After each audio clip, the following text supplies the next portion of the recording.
Almost done. Great job. Those flying sections are really annoying for people learning just because if you land at not only that one, but any one of the other two flying sections, it's a lot of time lost. So it's kind of particular. And it's really important because each Jiggy, every time you collect one, it's like 5 seconds to do the little dance. And I think you probably skip like 30% of those dances throughout the game. So if you get those, that's multiple minutes that you're losing just to like collecting stuff that you're supposed to.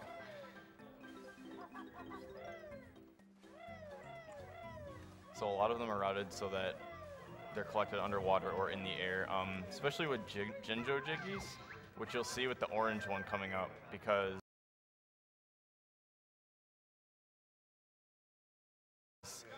you can essentially choose where you want the Jiggy to spawn optimally for where the Jinjos, and here it just so happens that the orange one is convenient like towards this part of the route, and you can just collect it in the air while you're on the way to one of the other ones.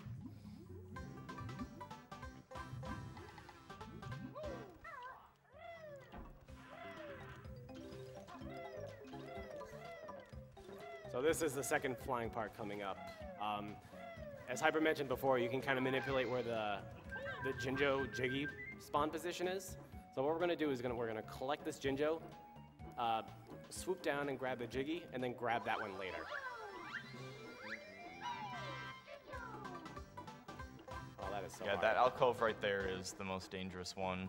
You kind of have to do like a little dip down and let go of the control stick so that you don't like keep diving, and that's what usually makes you land. Nice.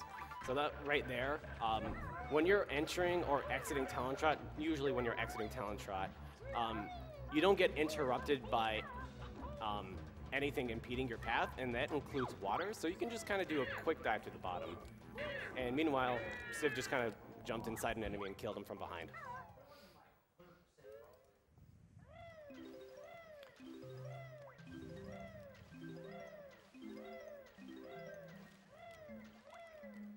Something else that should be noted is that in the N64 version of this game, they actually took this out in the Xbox version. If you die, you lose all your notes, and you have to start over from the beginning if you die. So dying is very, very costly in this game. Oh yeah. It's another reason why learning this game is a little intimidating for new guys.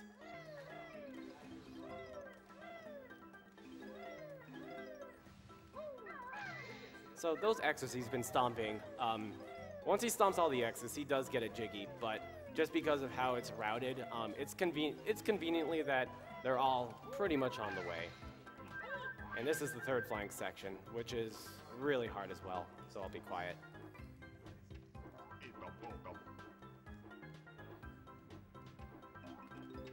Nice.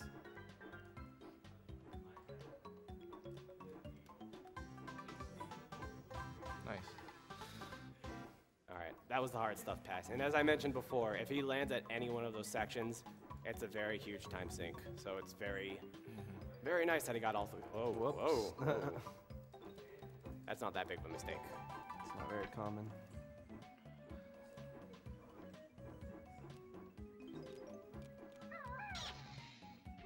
Oh yeah, sometimes that'll happen where the X won't register with the crab there.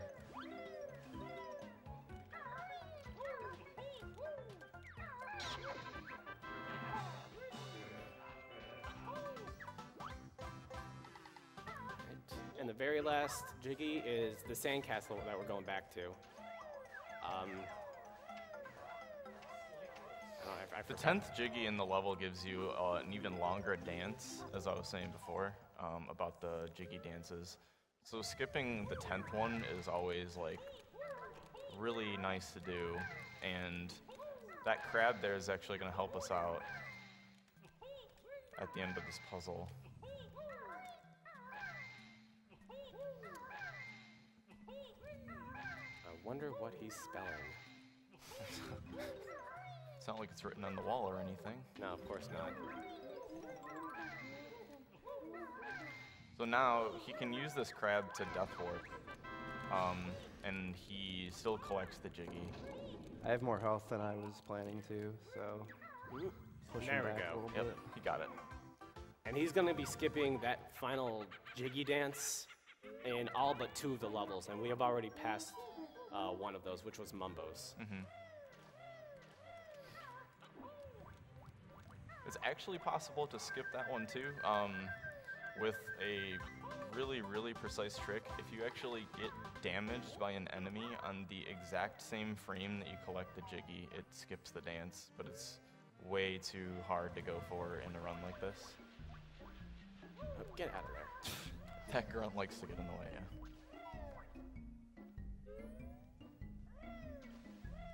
So earlier, you saw Stiv kind of detouring for some red feathers. This entire route is very feather intense, and you don't have a lot of opportunities to refill for feathers. And even at the very final battle, when you have the chance to refill your feathers, it's actually more optimal not to if you get enough throughout the entire run.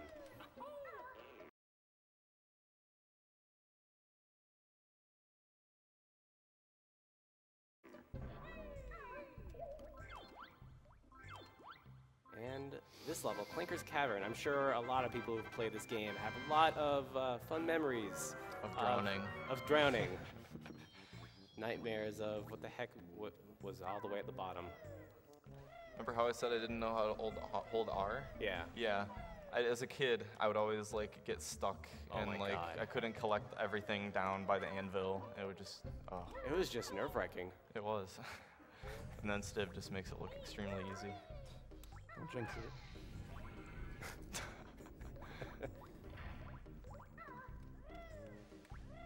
Well, I mean, it's nice because there is a little bit of symmetry at the very bottom, so you can kind of predict where everything is.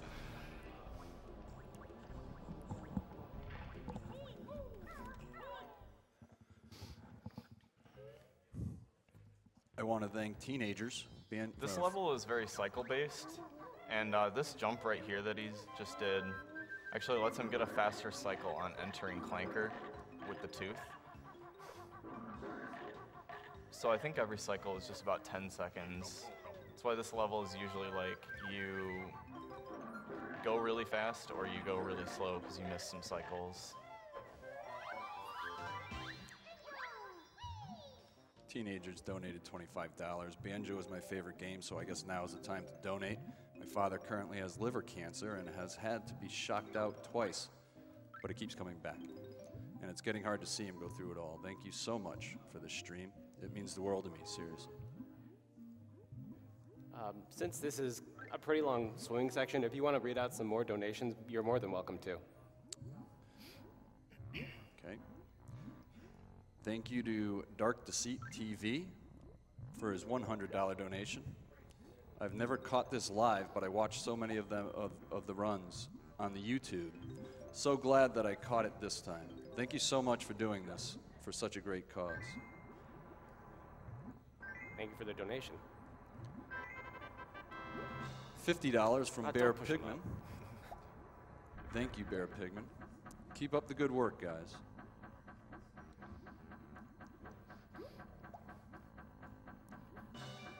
So after all this swimming, Stiv has actually been able to collect some air bubbles, but he still runs the risk of drowning. He should be okay though, especially if he grabs his last bubble. Okay, sometimes that has a chance of not spawning if you're too slow. Fortunately, that didn't work out. Or fortunately, it did work out, excuse me. So he's just gonna, before he even surfaces, he's gonna go right into that green pipe area, grab the Jinjo, and then surface. And it looks scary, but this actually is plenty of time left. Yeah, each air bubble is like 10 seconds or so. Really So you have only about 10 a, seconds? it's about a minute before you drown, yeah. Son of a... Jeez.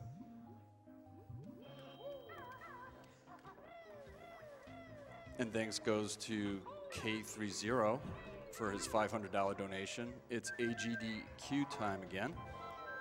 Guess I'll be missing out on some sleep over the following week. Keep being awesome. Greetings from the Netherlands. All right, that was the success of the jump at the beginning, as well as basically you have to have perfect movement everywhere. to make that cycle right there that he just did. So that's really impressive.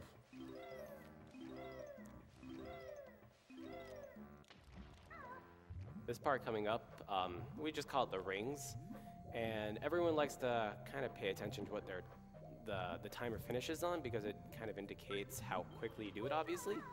A good time for this is finishing with around 22 seconds left. I think it might be possible you get a 23, but I've never seen it before. Not in a real, not in a legit run, but yeah, it's possible for sure. I hear you. I hear you.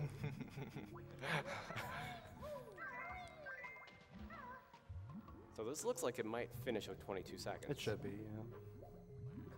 There we go. Nice Yes. job.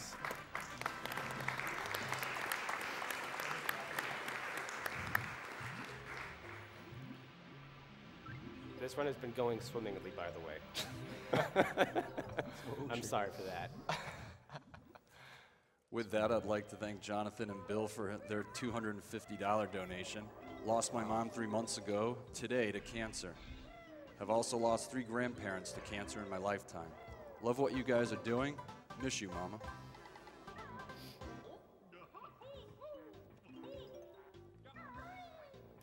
So the interesting thing about Clanker's movement is that it's all routine. In other words, you can pretty much predict the movement if your movement, I'm sorry, you can predict Clanker's movement as his going up and down movement if you're kind of ideal with your movement as well. So basically, don't make any mistakes. Like that. Usually you have a few seconds left on this cycle, so I think you can make it. No. Oh, well, I have to If get this up here jump now. cooperates. Nope. This is really finicky. Oh, okay, there we second go. try. Wait, That's wait, not I bad. think I can make it. I still don't think it's fast enough to catch the blowhole cycle It as is, well. it is. You can skip the token and come back, or get another one. I don't know. can get it. Oh, you can make it. Yeah. There we Nice. go. All right. So I guess Now we don't have to worry about cycles anymore. Right. I guess since it's so early in the marathon, I'm going to try and explain cycles. Basically, cycles are kind of a pattern that repeat, and you can only perform a certain action within a certain part of the cycle, kind of like similar to a red light, green light system. You can only go through a light on a green light, whereas, you know, it repeats red and green every now and then. I tried.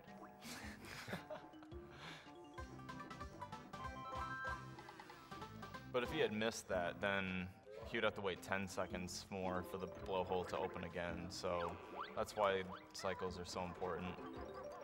So even though he learned the move that gives him invincibility, he really doesn't need it here. He's just going to run through and not get hurt.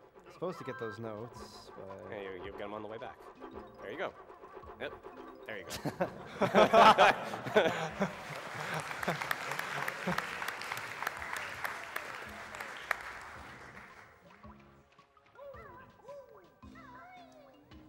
So as we mentioned before, with the Jinjo Jiggy spawn, the last Jinjo that we grab is actually underwater, and that allows us to skip another dance. Keep in mind that each of these dances, with the exception of the very last Jiggy you grab, is 4 seconds, so it does add up over the course of a run.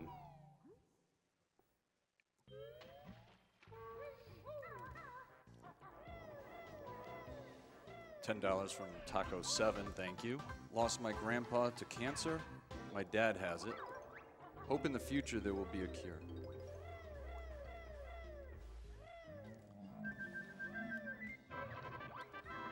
There we go. And $100 from Reaver. Thank you. Hey guys, always a great event and enjoying it very much. Thank you for the great time with awesome people and to the organization that made this all possible. Greetings from Germany. Thanks for the donations. So now he has snippets coming up here. And the Jiggy is going to spawn in the middle of the room right where those lights are coming from there. And what he wants to do is get onto the Jiggy while it's spawning. So he's going to poop eggs. And Get there. he got it. Nice. He got it. That's good.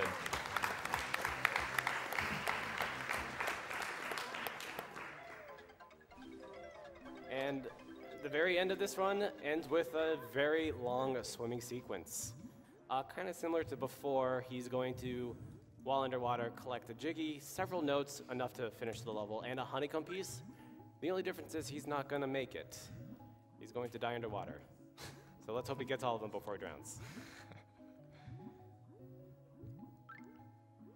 I guess something else to mention is the reason that he is actually dying is primarily for optimization. When you die at a run, regardless of how many notes you have, you always finish, so to speak, with a note score. And if you want to get those notes, as we mentioned before, you have to collect them again. But in addition to that, you also teleport to the beginning of the level. So you don't have to backtrack all the way unless it's convenient or you don't need to die for it. In the swimming section, you run out of air like just as you're collecting the last item, so it's just perfectly optimized like that. There we go. And that's it for Clankers.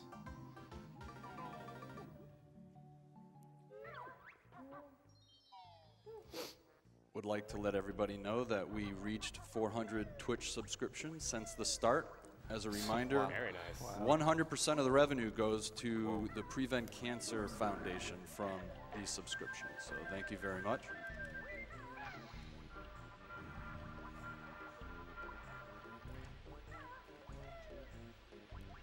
So we got to go in here really quickly just to open up the next level we're going into, Bubble Gloop Swamp. Anyone who's played this game as a kid might remember Mr. Vile, the greediest crocodile of all time. So we'll get to there. We'll explain it when we get there. So look forward to it.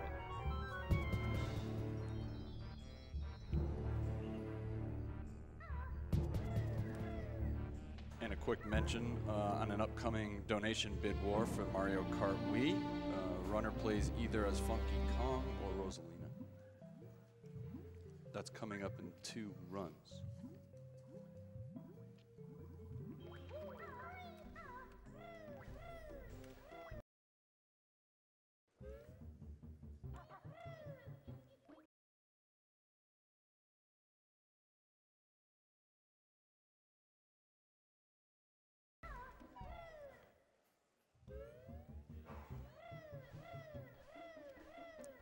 By the way, that little fish in the corner, for those of you that have played this game, you can actually kill that fish.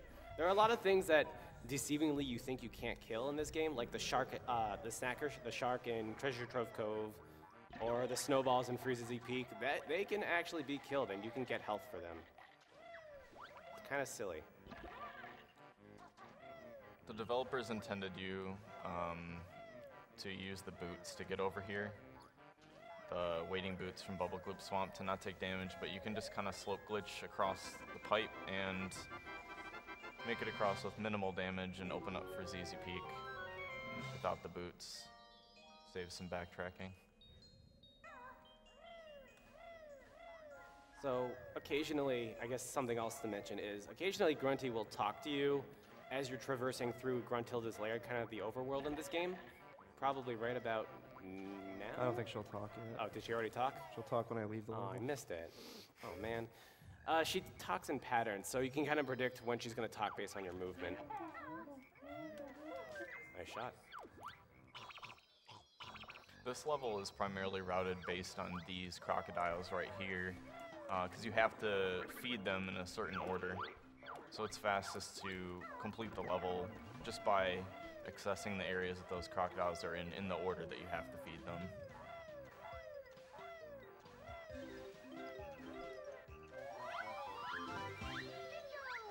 This level is very RNG heavy, so it's not very fun. But hopefully it goes alright. Also, just because of optimal movement, he's going to be taking a majority of his damage, or his health, excuse me, in the swamp area. So it's kind of dangerous just because of how much health you'll have to collect throughout the run, and you only go into vials with 1 health.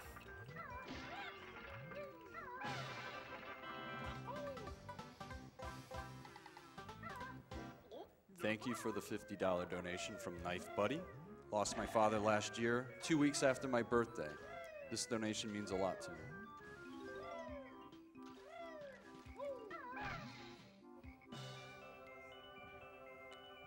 Now we gotta collect that Jiggy before time runs out. And while we're collecting that Jiggy, we're gonna be collecting pretty much everything else in its path, including feeding this guy.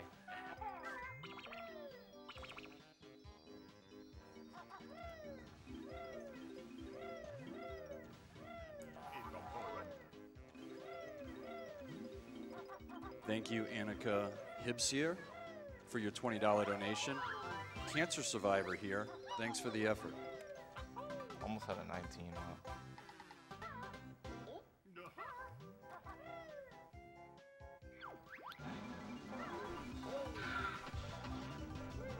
So It's convenient to do the flibbits here now because they give you health every time you kill them, and you're low on health at this point. There we go.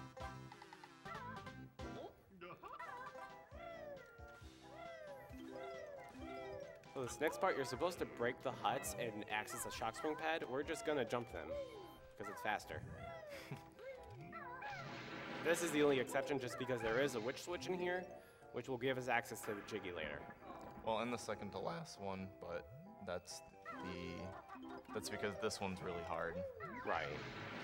You can actually jump onto this one without using the shock spring, but it's really hard, so not worth going for it for what, 3 seconds saved for each one.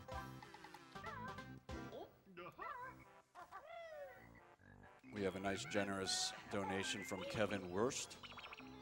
Uh-oh, which I can find. I think You yeah, are you all got it. awesome. Thank you, Kevin.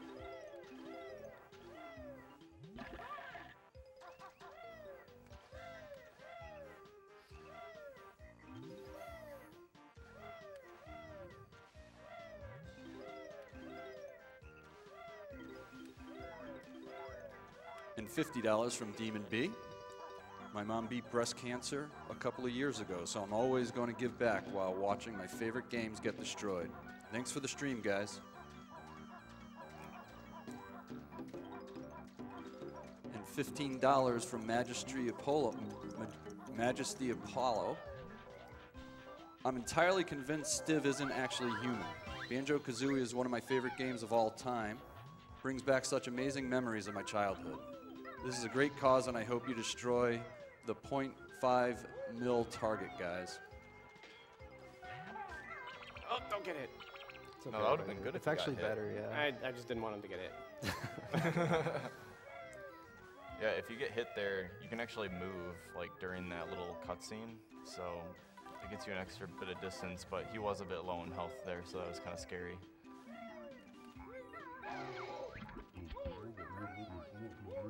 Thank you, Eli H., for your $50 donation. Banjo-Kazooie is my favorite game of all time. I love Oh, come on. What a jerk. He loves seeing it at AGDQ. Good luck to Stiv on the run.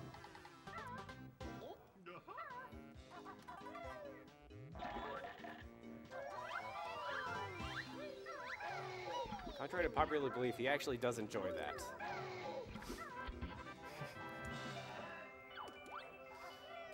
Okay, usually I write down the combinations coming up here, but How about this? You want to do first 4 and I'll do last 3 for remembering? Because he should be able to Sure, do that's 5. fine. use my memory. It's a good pattern. Usually as Stiv is reading them off on stream, he's like, no, yes, or no, depending on how good they are, and that's just like, if the turtles are more spread out, it takes longer.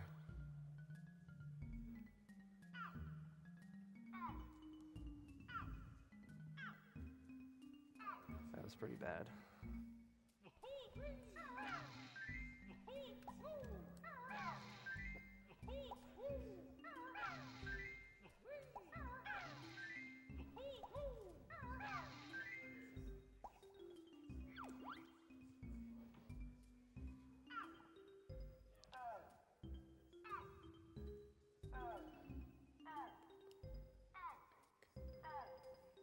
Okay.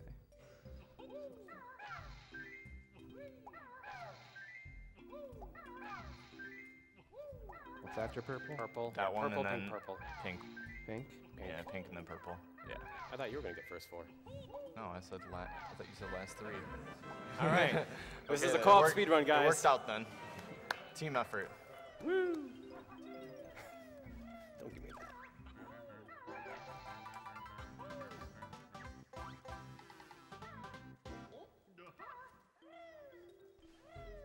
A nice $20 donation from David Rivard. I lost my little sister to cancer. Playing banjo together was one of our favorite things. Here's to an awesome run.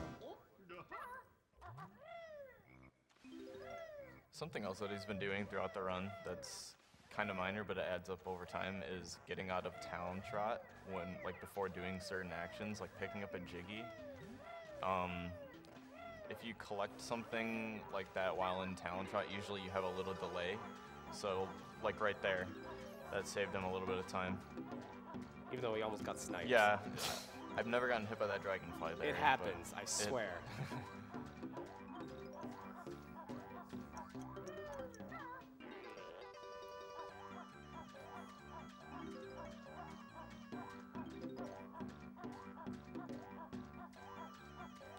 And now he has another timer Jiggy where he has to cross a thin platform that I'm sure a lot of people have fallen multiple times in their childhood too.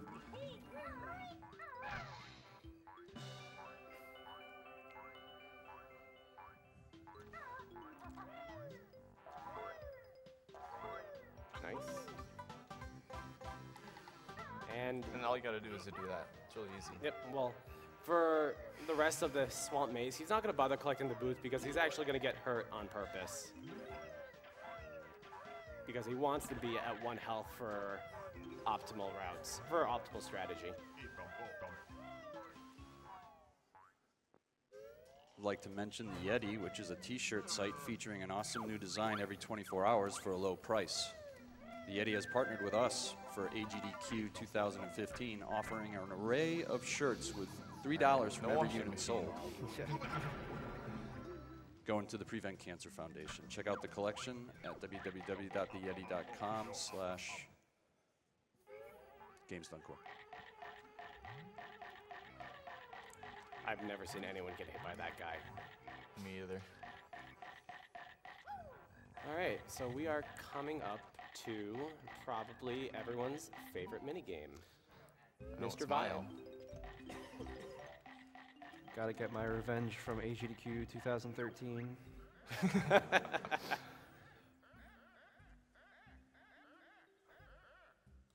So, just to explain a little bit about what's going on.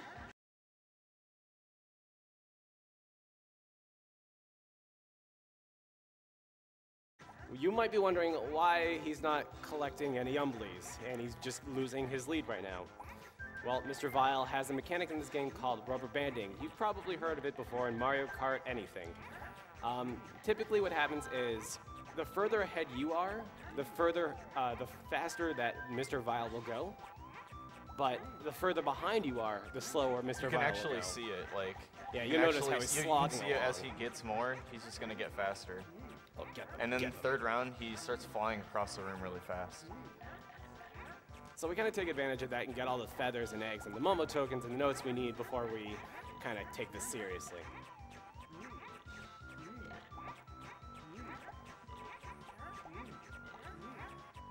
Spam Sack donated $100. I lost my virginity to a beautiful girl and my dad to cancer.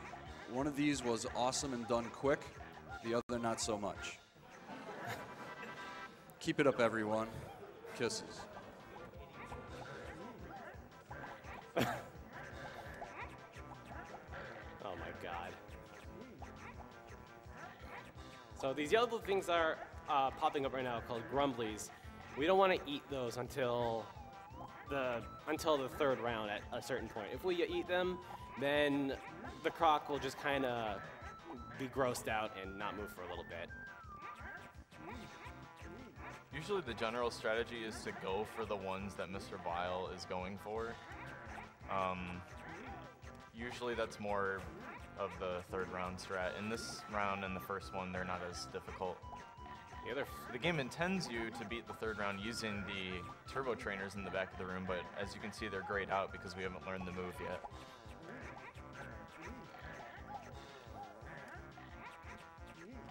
This looks like he has it in the bag. Pretty good. There we go. All right, hardest round. 23. Go Jordan.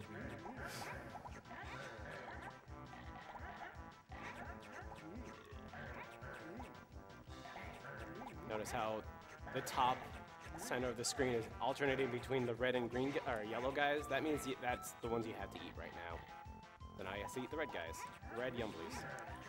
It always switches every 10 seconds too, so when the timer approaches the 0 or the 10 mark, he'll know when to go for a different color.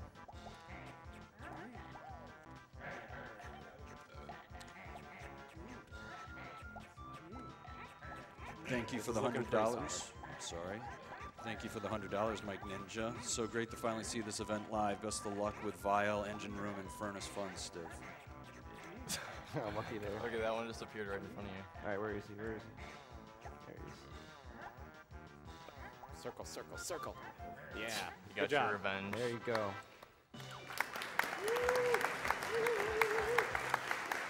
Revenge for 2 years ago.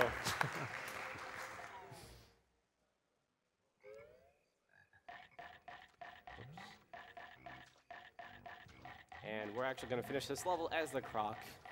And we're just going to grab everything else right here, and then we're going to do another Death Warp.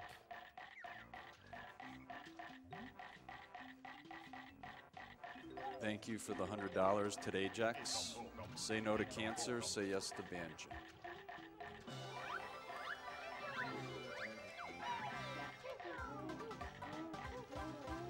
Come here, you. Oh no, don't get stuck. Okay. There we go.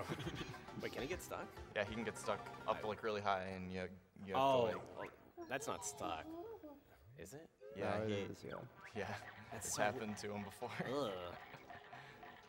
That's never happened to me. So unfortunately, we're not allowed to stay as Croc for the rest of the game, as cool as that would be. So we have to be forced to transform back into Banjo.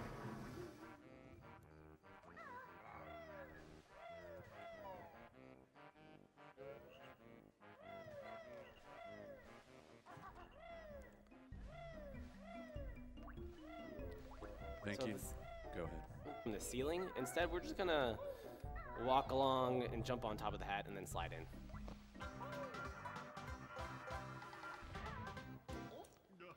Thank you for the $25, Noob. First time watcher. Just sad I can't donate more.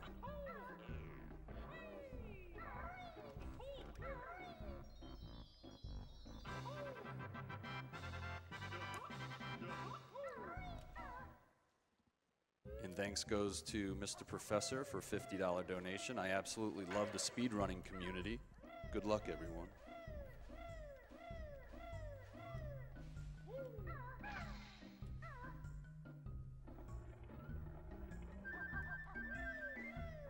Oh, come on, seriously? I've never seen that guy get in the way. Neither have I.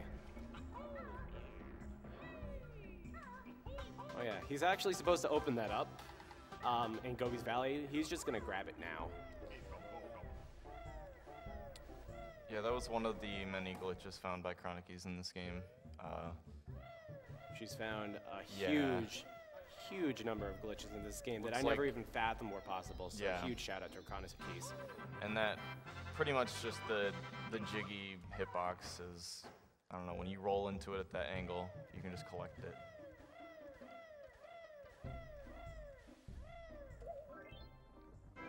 I guess just to elaborate on the whole Chronic Keys thing, she's actually one of the reason any percent does exist.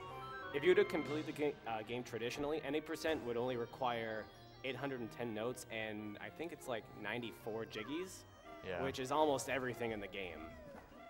So since you are able to skip the very last door in the game, you drop the jiggy requirement by another 25.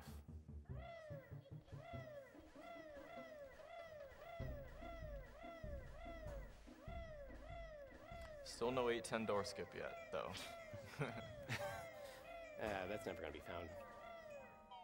So now for ZZ Peak is split up into 2 trips actually, because you need to move from Gobi's Valley Turbo Trainers to finish the second boggy race, and you need Beak Bomb from this level to finish Gobi's Valley, unless you're doing a task, and then there is a trick to get into the pyramid, the target pyramid with Beak Bomb, or without Beak Bomb rather, but it's incredibly precise. So while Stiv really just does here doing nothing because the enemies that are supposed to eat these twinklies aren't appearing, I promised Stiv before we started this run that if he were to do basically what I like to call a smasher strat, grab the green present while flying and not even kind of stopping for it, I would give him 20 bucks. So let's see what happens.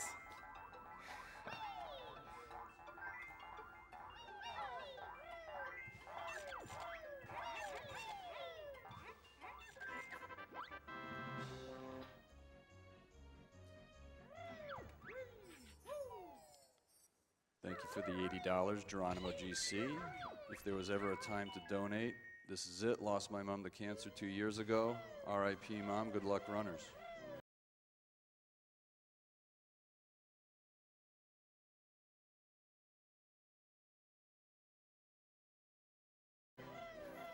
All right, so this is, I guess, the green present dive section coming up. So let's see if it works out. Oh.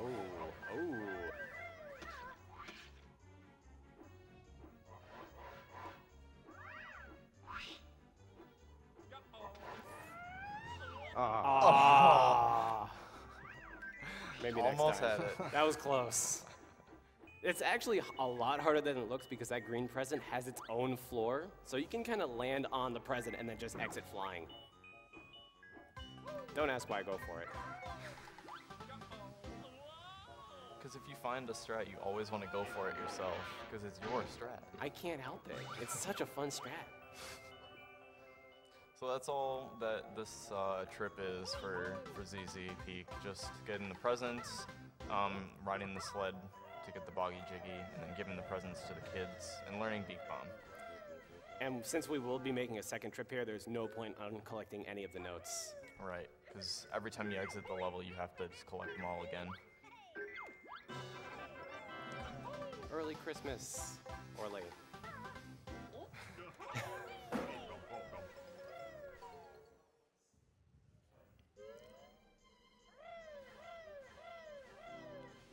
Thank you for the generous $200 donation, Vash the Stampede. Hi everyone, first time watching this AGDQ Marathon live and to donate to a great cause for aiding the prevention of cancer. One speed run at a time.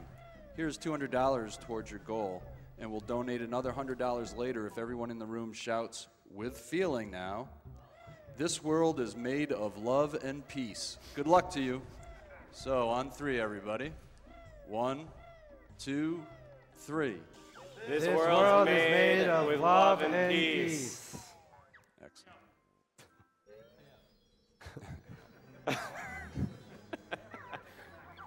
Okay, so Gobi's Valley. I mentioned before that people learning this game think the hardest level in this game is Treasure Trove Cove. Gobi's Valley, in my opinion, is incredibly difficult because we have to manipulate the camera for these.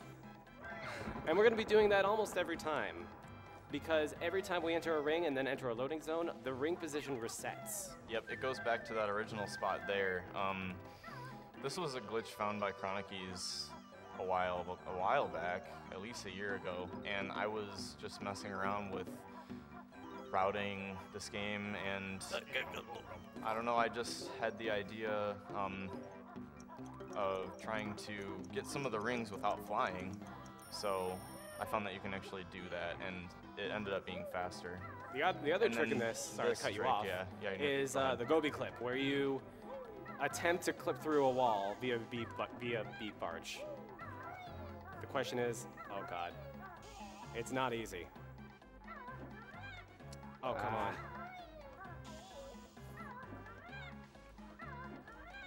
Oh, come on. I think you just gotta skip it. Yeah. Don't do it. Don't do it. As we've mentioned before, when you die, you lose all your notes. So that would be about a minute and a half lost, I believe, if he committed to that and died.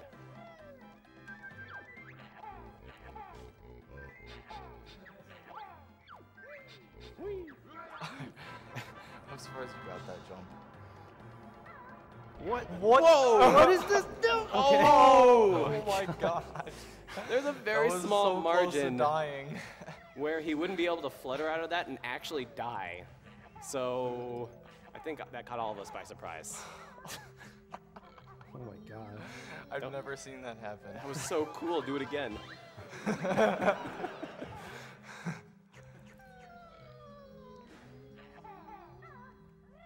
See, I told you, standing next to the corner works better. Yeah. Sweet. Thank you, Dr. Canadian Ninja, for your $50 donation. Excellent job on beating Clanker. Let's kick cancer in That the would get him for health. flanker. Or not. Don't listen to me. Okay, so now when he leaves the Sphinx here, the ring is going to be back in the same spot. And it still keeps track of how many he's gone through. Okay.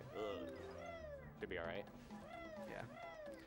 Oh my god. So yeah, the ring only rises there when it's coming onto the camera. So you can get in it without flying, and that saves a little bit of time.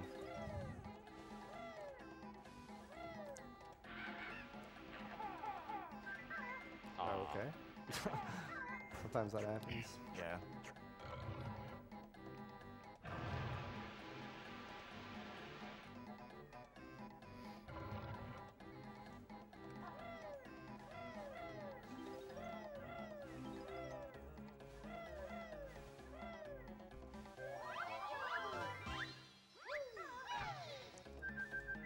Thank you, Smo, for your $50 donation. Donating for Banjo.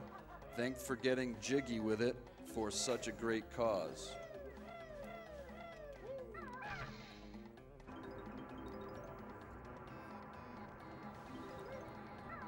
So this next room is actually pretty straightforward. Just match the tiles with the other tiles. I actually did want to give another huge shout out to Grant Kirkhope for the music in this game while he's doing this puzzle. Last year we had a great opportunity to speak with Grant Kirkhope. He was able to call in last year. Anyone who's tuning in for the first time, I actually recommend finding last year's. It's around during Mad Monster Mansion, I believe, when he makes the call.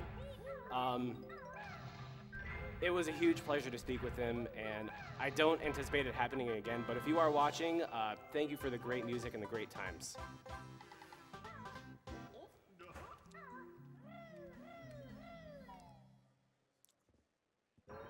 Thank you, Ian and Caleb, for your $50 donation. Great event, great cause. The kids and I enjoyed donating and watching. Keep up the great work, and good luck. And run, runners. Got it. Wow. That was on purpose, by the way.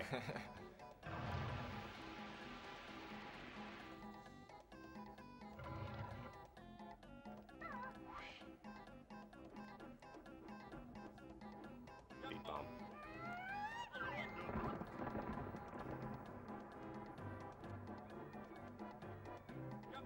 Is that gonna hit?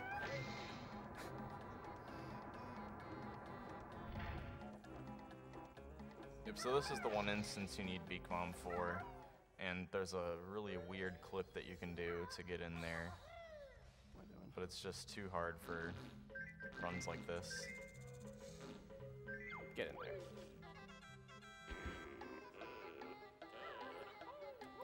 That was I guess his jump was canceled by the moving platform. Nope, sorry.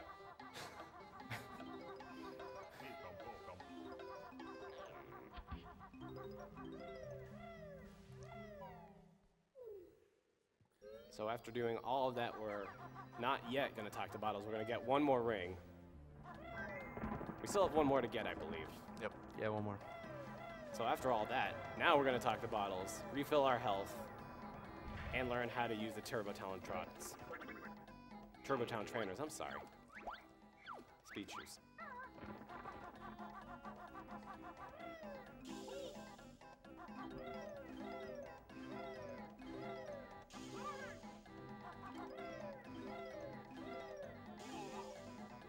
Now you're supposed to grab this Jiggy right here with the Turbo Trainers on, but using a nifty little thing where you can fall down on top of it. It's actually a similar trick. Sorry to cut you off. There's a similar trick that's pretty much the similar trick that's used in the very first level when we scaled that mountain in Momo's Mountain.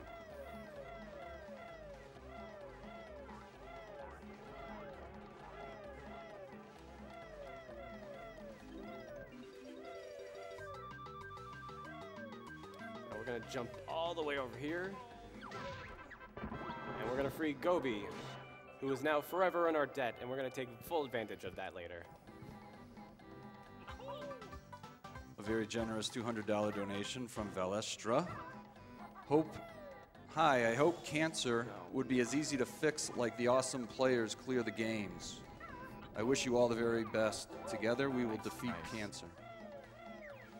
Normally you're supposed to get that honeycomb while you're in the air, but that's what's that, a grabba?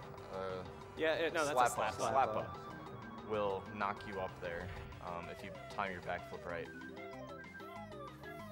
Grabba is the hand with the jiggy.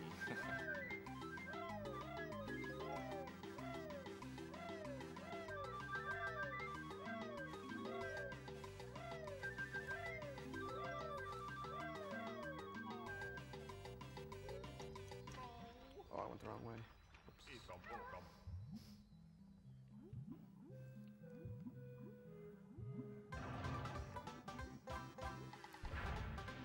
They want him. They want him so badly. I've lost a run to dying to one of those. Oh, I think everyone has. Those are annoying. I was right next to the jiggy and I died.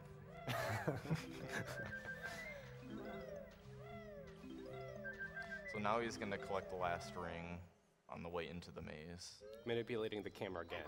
Right. I haven't done this one in a while, so I might screw it up. Yeah, you're good.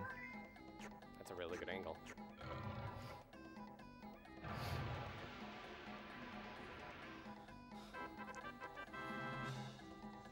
Oh, shit.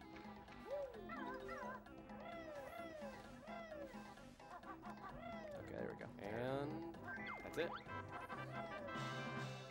That's all the rings. And he just has to pick up the jiggy later, which he'll do with the turbo trainers, actually.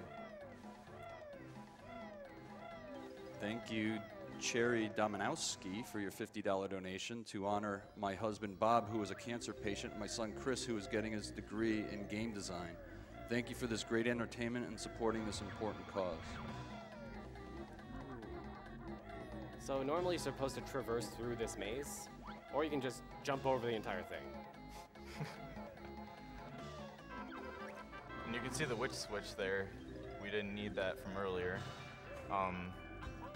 That saves like 20 seconds or something to skip those things. And not all of those walls you can jump on, just that like one part. And conveniently, it's right next to the entrance. All right. Oops.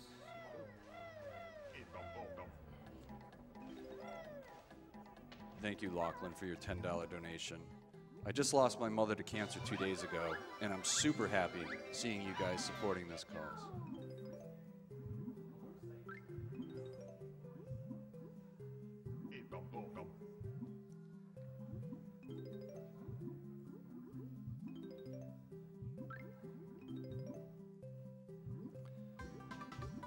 And Pouget gives $100. Here's to a great start to one of my favorite events of the year. Work productivity at Twitch always hits a yearly low during AGDQ. But we are willing to sacrifice for such an amazing group of people. Kappa. So everything's pretty much done now. He just needs to do a little cleaning up and go stomp on Gobi one more time.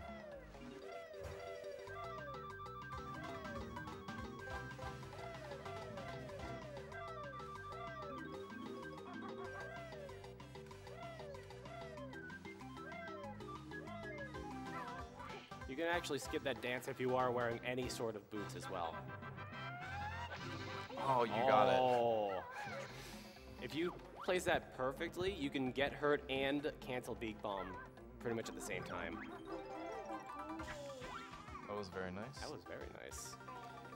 That Yeah, might have apart been- from not getting Gobi clipped, that was a really solid level. Oh yeah, that's right, Gobi clip. Damn. It happens. It's a hard trick. It's a tough trick, yeah.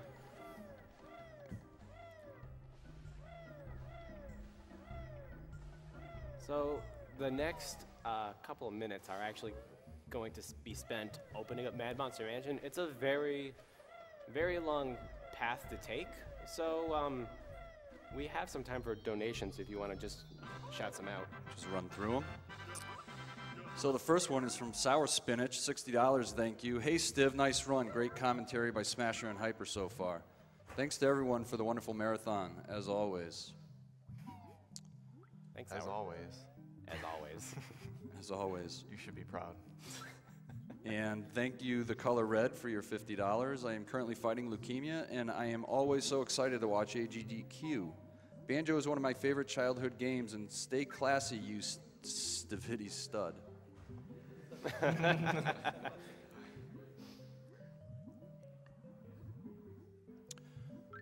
Just like to mention one of our sponsors, World 9 Gaming. Since 2005, World 9 Gaming has been one of the premier computer and console gaming provider for events across the Midwest. With dedicated staff, tournament expertise, and an expansive collection of games and consoles, they guarantee the best gaming experience at the lowest cost for all events, large and small. Check them out at world9gaming.com.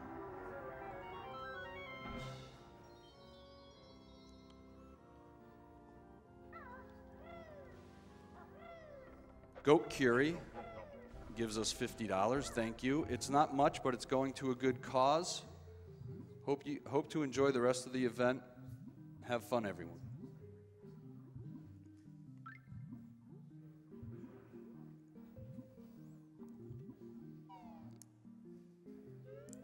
$20 from Chris Stoyer.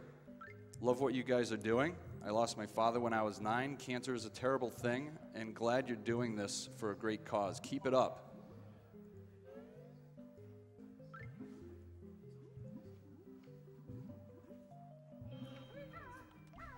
Do you know which Mumbo token you're going to get?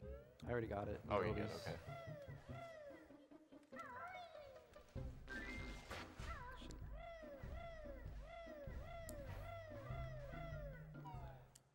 So we're almost done. So you can read one or two more donations if there's some more coming in. Yeah, here's a good one. SamSVG gave us $50. Thank you, Sam. Hey guys, lost my wife this past June. She loved banjo speedruns, so here's some money for a great cause, a great game, and a great runner.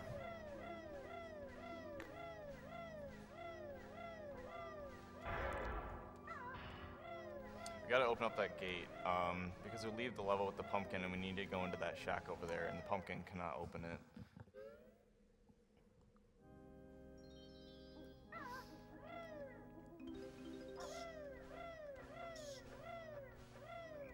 $250 from istthereanydeal.com. I hope I won't fail too many exams because I know I'll be watching your streams instead of studying. Keep up the good work.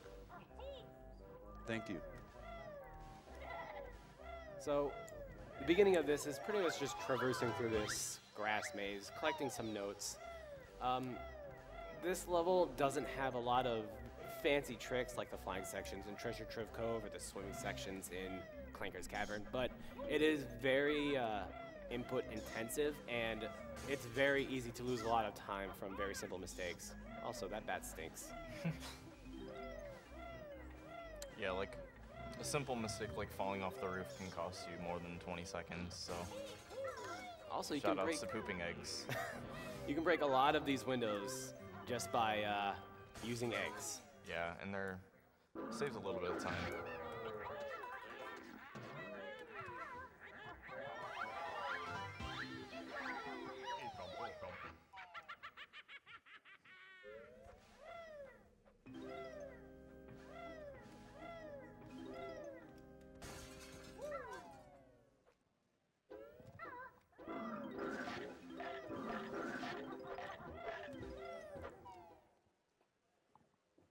And in this giant mansion that we've been kind of traversing around and vandalizing a little bit, when we enter the chimney, we're actually going to enter Napper's area. Two very interesting things. I guess one is the Mumbo token in the fire. We can just grab it. The hitbox hadn't spawned yet, so we can just grab it freely. Also, for people that have been having trouble with this Jiggy, the key to making sure to get this Jiggy is by not ever stepping on the floor. It's actually important to know that because it's actually one of the questions in Furnace Fun, and we will be seeing that later. And it is a lot of fun, I promise.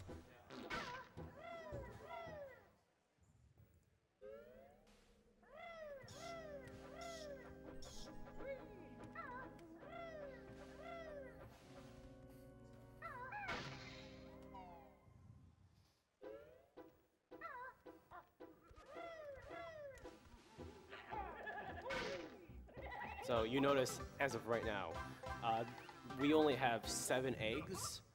It's gonna be about that low until the Grunty fight. We realistically only need 3 eggs in Freeze's Peak Part 2, but we also need 5 eggs for the upcoming pot section. So we are very, very dry on eggs right now. We have to be careful on how we use them.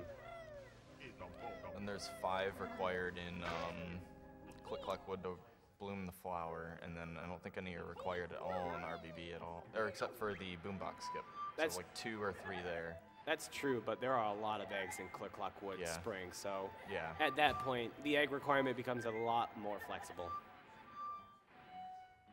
So we kind of got a bad cycle here, so we have to kind of work around this little purple, I forget what he's called, ghost. Just because he's invulnerable, we can't kill him, and he can hurt us a lot. And he'll knock us off of the little guy we're riding called Tumblar, so we don't want to get knocked off. Not to be confused with the website. Tumblr. I kind of messed that up bad. We made it work pretty well.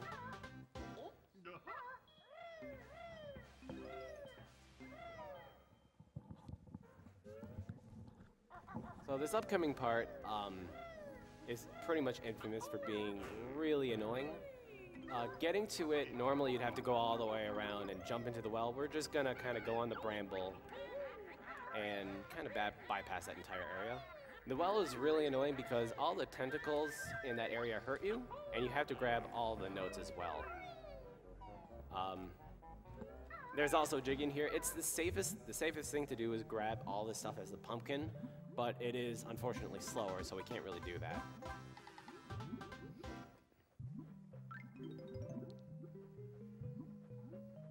Oh, Oh, that was close.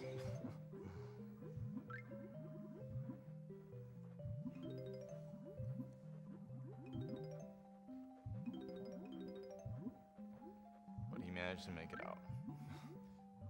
Sometimes you can get comboed there, and it's like not much you can do about it. Now, as I mentioned, No, don't forget the notes. oh, well, oh wow. I was gonna say, Thank like, you. when we get That those- saves 1 second to get those notes after you leave the well, but he kind of muscle memory kicked in and forgot them. So this part up here, we actually spawn the Jiggy here, but if we time it perfect. Good job.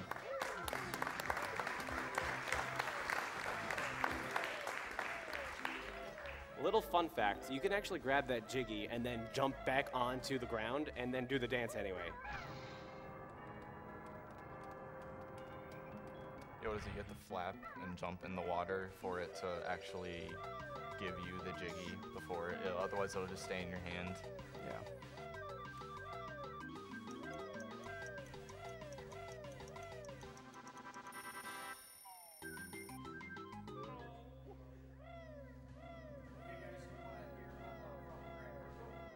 Are you serious? Sure. Okay. Okay. Oh my god.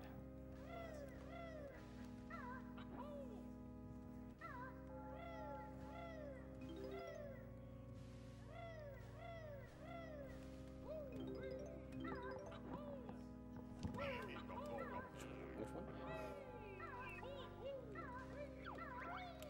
If we get to it. Hello? Hello. Hello, can you hear me? I don't hear anything.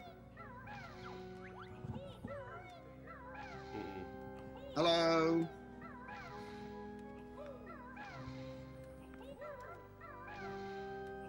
Hello, can you hear me?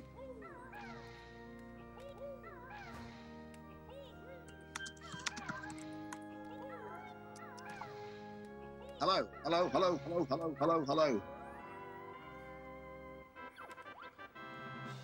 Anybody there?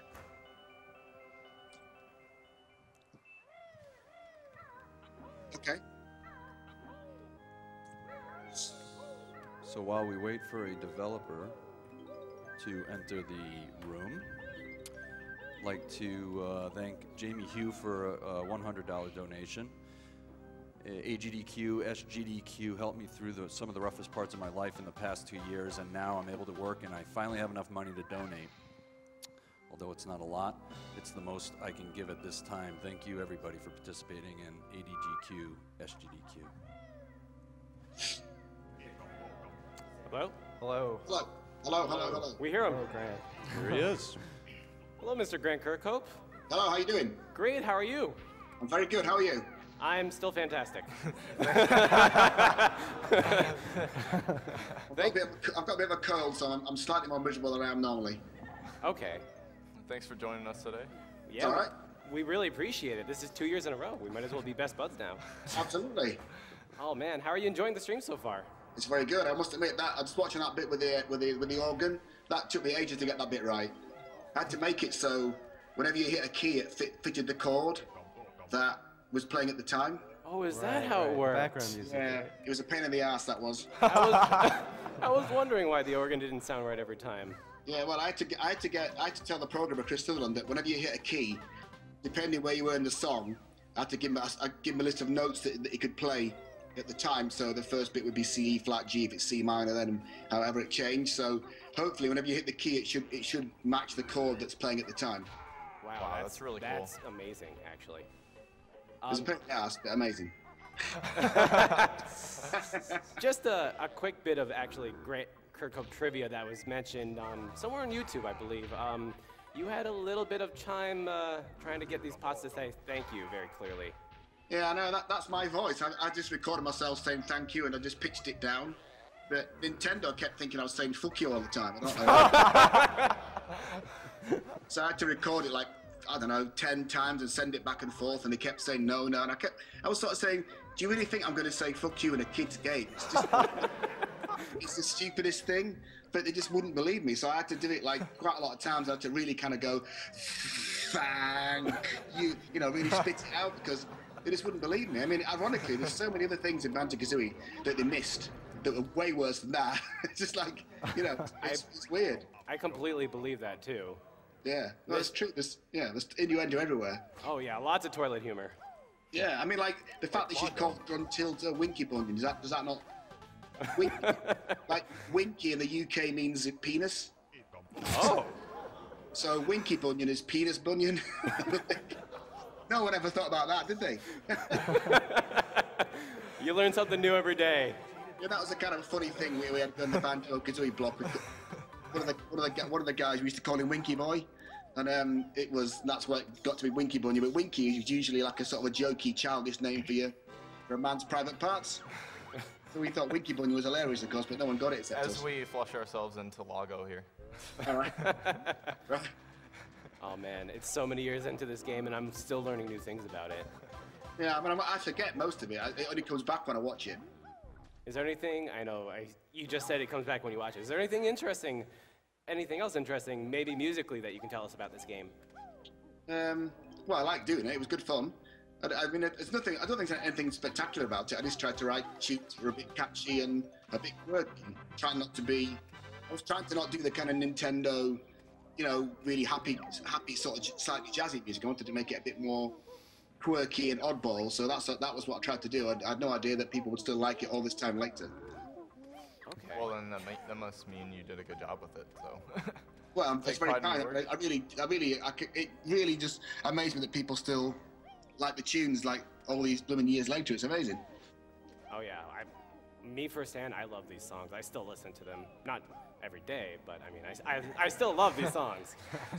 What would you think is the most catchy tune in Banjo-Kazooie 1, the first one? Ooh. I like Rusty Bucket Bay. A lot of people are saying Rusty Bucket Bay, Freezy Peak. I'm going to say Gobi's Valley, personally. You said your favorite was Atlantis, right? Yeah, the second. Yeah, but Yes. the first game, I really Right. liked Monster Mansion. I like that one with Where You Are Now. I thought it was a great. I really like that tune. But like, I used to always think that the Click Plot Woods was the most kind of instantly hummable because it was so simple. Absolutely. Oh, for sure. Absolutely. But it's weird, like you've all just said different things. So I thought you'd all say Click Clock Woods, and no one said it at all. Oh, I said it. I like You know, that it's one. funny because I loved all the songs. I couldn't pick one. I just loved all of them. Well, that's very kind of you, sir. What can I say? Okay, so I may be overdoing it a little bit. A little bit.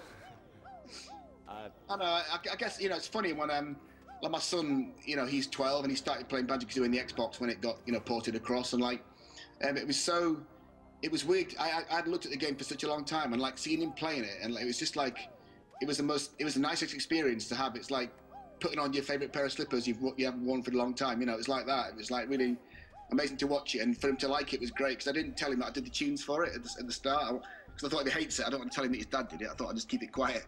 But he really liked it, so it was a weird experience that was. Did you want to ask any more questions, Brad? I actually. But I don't know if you said that Atlantis was your favorite song to write, but what was that? Was it Atlantis or was it a different one? Yeah, well, yeah, I like that one a lot. I just like that tune. But I must admit, I had such good fun with both the games, really, that it's hard to pick out an absolute favourite. Like, this time of year, Freeze Peaks just sounds great to me. You know, it's got all that kind of necessary Christmas things about it. You know, so it'd be hard to pick out any one tune, really. I mean, there's not one that I don't like, really. I mean, I think that I've been very lucky that I've written stuff that I've actually liked. So, you know, so I wouldn't like to pick anyone that I think that's the best for me. I think I'm just happy that everyone likes them, really. That's the best thing. Well, we're glad you wrote them. Yeah. So how long does it take you to complete the game? For everything in the game, it takes a little under 2.5 hours. I believe Well, for 100%, the record by Stiv is 2 hours, 10 minutes, and 13 seconds. So. Wow. So really slightly faster than JonTron, then.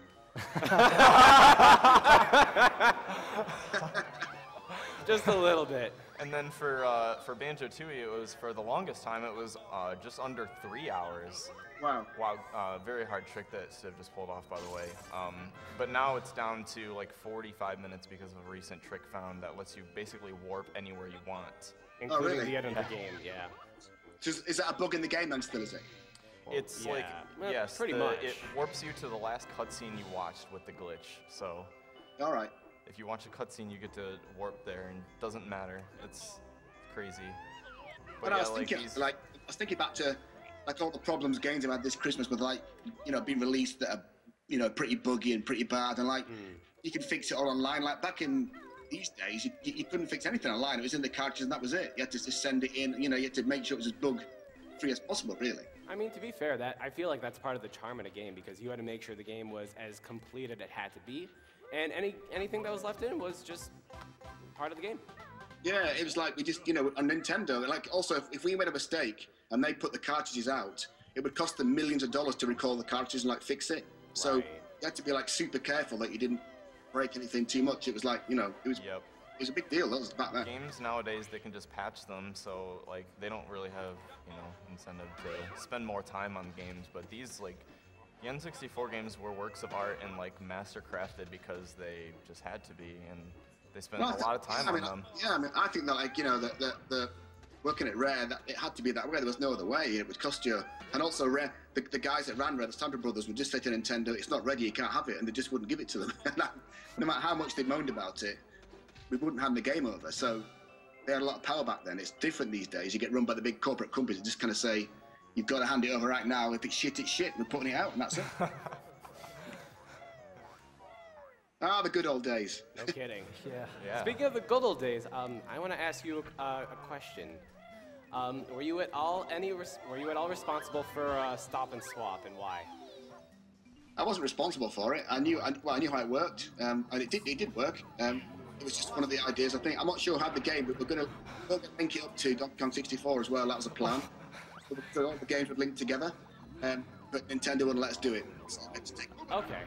I was really curious because, oh yeah, sorry to cut you off really quickly. What you saw happen, there's a very small chance, I believe it's 1 in 40 chance that another transformation might happen. We were supposed to transform into Walrus. He instead was supposed to transform into a T-Rex. T-Rex. But Oh, there, really? yeah. And then Mumbo says like, "Oh, made a mistake or something. I'll save it for the next game. Lo and Yeah, behold, that it's was in the it. next game. I'll save it for the next game. Yeah. So is that in the N64 version, is it? Yes, it is. Yep. I believe it's also in the Xbox Live Arcade version, but I'm not sure. I didn't know that. It's things that you don't know really. So it's, because I mean, I did try to test it. I played it to the end a lot of times because I mean I had to do it. Nobody else did it. I had to do it, but Okay. you still miss stuff. It's so easy to miss things in this game. Like, some people don't even know you can accidentally transform into a washing machine as well. That's Right. also a 1 in 40 chance. Yeah, Which is I what didn't know that either actually. exactly. That's what a lot of people were expecting to happen. Right. Well, I think it must have been because we were planning it to be in this game, but some of the stuff that didn't make this game made the next game. So. Exactly. Speaking of that, when's Banjo 3? Oh God. Oh well. I wish I knew. You know, yeah, I live in hope. And we look forward to it. Well, I hope, I mean, I don't know how Microsoft could do it if they wanted to do it. It's up to them. Well, I guess Who- Rare still owns the rights, right? So. Yeah, but Anything's Microsoft own Rare, so it's up to Microsoft to make the decisions. Yeah. All right, Microsoft. Yeah, so it's up to them. So if they don't want to do it, they can do it anytime. Hey, you never know. We might get a sequel to Nuts and Bolts. I don't think you get that.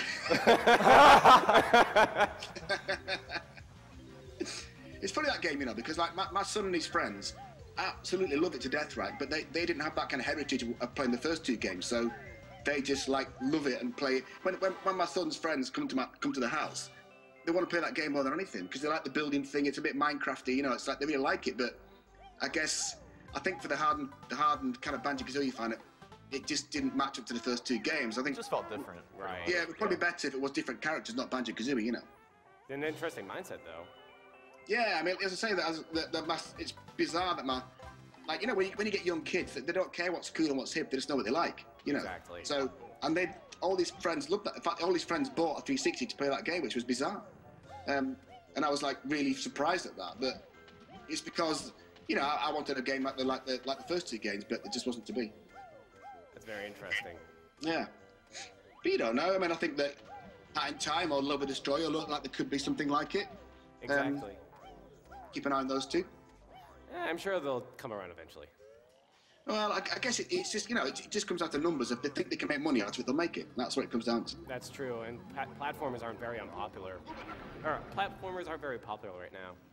Yeah, it's weird 'cause I think that we all thought that kind of genre was dead. That's why I think we didn't make a Banjo 3. We all thought it was just gonna die. Right. And also, I think we thought that with the GameCube not doing so well, we really thought Nintendo would just give up making consoles and just be like Sega. And that's what we thought was gonna happen. I see. Interesting. So who'd have known that we would come along? That we had no idea, That's very interesting. That's the first time I've heard of something like that, too. Yeah, we just thought that because the GameCube didn't do so well, and we just thought Nintendo may stop making consoles because they'll lose money. Right. I guess... Comes out. I guess, I know it's not directly related to Banjo-Kazooie, but I guess that's one of the reasons I'm looking forward to another game you're composing, A Hat in Time. Yeah, I've only done a little bit for that because they have another composer doing the most of that. I just did a couple of guest tracks. I did the main theme and the spaceship hub theme. So I haven't had that much to do with that. Just kind of they hired me to do those two kind of pieces. Another guy does the rest of it. Do you think it'll... Okay, I can't ask that kind of question. Hopefully we'll be able to play it by the next AGDQ. You never know. Yeah, I mean, I think they're thinking sometime this year, but I think it's going to be a while. I don't really have any contact with them, but I think it looks like maybe later this year. It looks like Really? a promising game. If they can get it together, but I think they've not got a great big team, so it's hard work for them. Right. I mean, most indie developers have that kind of issue, but I really look forward to that game. Yeah, no, it looks cool. I think they've got the right kind of mantra about what they want to do with it. So, let's hope it does well. Well, we'll see when it comes out. Maybe we'll hear from you next year. Twice. You never know. Do you have any questions Well, for I'm still here. I'm still alive. Maybe you can come down and visit next year. Where are you exactly? We are in Herndon, Virginia, I believe. Oh, it's freezing there. I'm in LA. Can't go to somewhere that's cold. But we're in Frizzly Peak. Exactly. I've been in LA 2 years. I've gone completely soft. When it's in the 50s, I'm freezing. I understand. So I'm sorry. I just can't. And especially I'm so old now. I've probably got hypothermia. I understand totally. All right. Well, I'm gonna leave you to it. I'm gonna go. So good luck with the run. I hope it all goes well and you raise tons of cash. And I'll be here next year. All right, Perfect. thanks for Thank you joining very Thank you us. so much for the. Thank you so much. No worries. I'm happy to do it. So good luck. Thank you. Thank you. All right. See ya. See ya. Bye. Bye. Take care.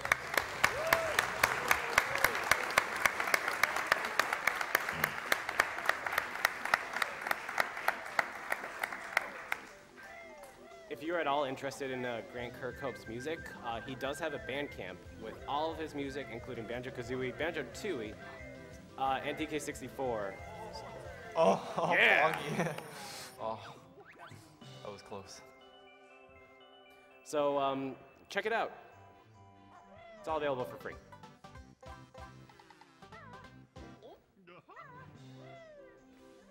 I'd like to thank. Well, and now after that awesome Skype call we just had, we're just about done with for ZZ Peak.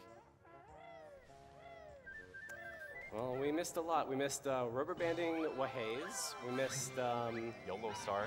we missed Well, he got YOLO YOLO Star, Thanks which he Good got very nicely. We missed asking Steve if he wanted to ask any questions. I'm sorry, Steve. I asked him and he said no. Okay. And the last thing we're doing here before we leave this level is the Death Swim. We're not going to die here. We're just going to basically have a one-way trip all the way to the Honeycomb, and then we're going to Death Warp.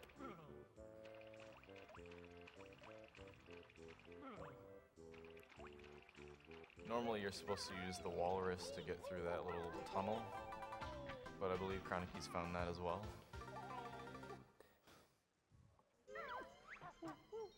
Thank you for your $200 donation. And Vidic, let's cure cancer.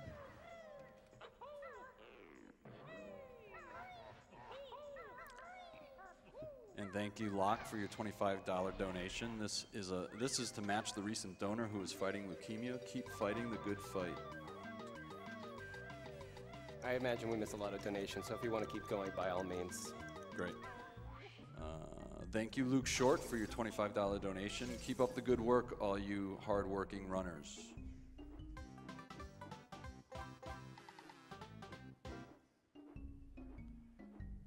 And another $25 donation from Poochie.exe.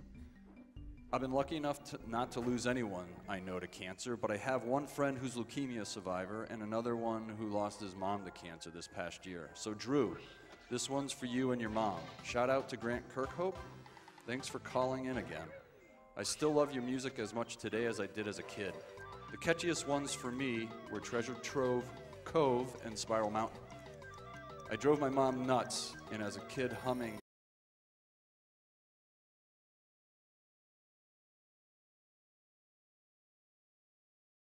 So you'll notice back there he grabbed that for ZZ Peak Jiggy without hitting the witch switch, and the hitbox is just really close to the wall there, and if you beak bump into it close enough, you just grab it. I never wash, I save my cash. All right. But speaking of toilet humor, I haven't seen you get T-Rex in so long, and you got it It's during like a your run. 1 in 80 chance or something. You got a washing machine in your other AGDQ run, right? I think so. Yeah, you did. oh, yeah, that sounds familiar.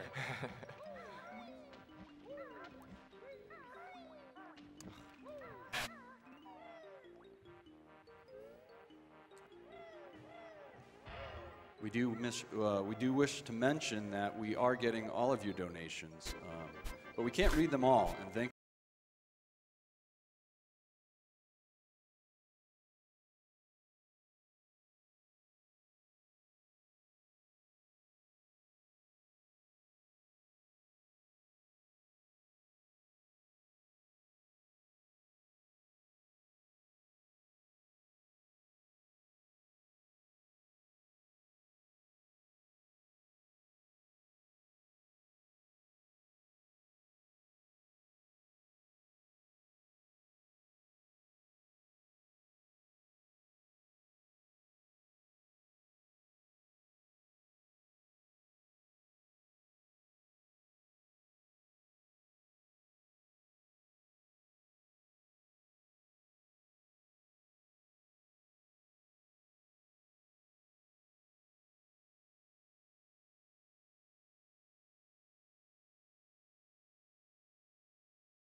Thank you, Aleback, for your $20 donation. My mother's life was likely saved thanks to early detection, so I'm happy to throw down some money for AGDQ. Got a great lineup for the first day, and it's only going to get better. Keep at it.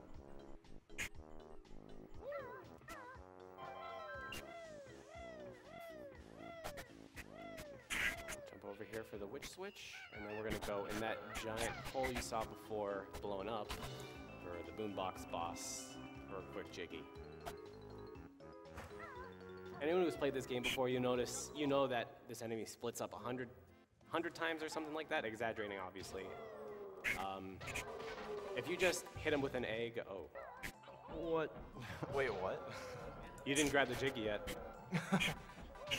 There we go. Okay, now no more will spawn. Unfortunately, he went in with very few eggs, so he couldn't do that I didn't even realize. optimally.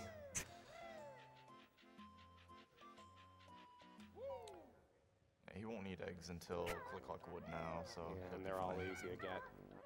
Don't fall.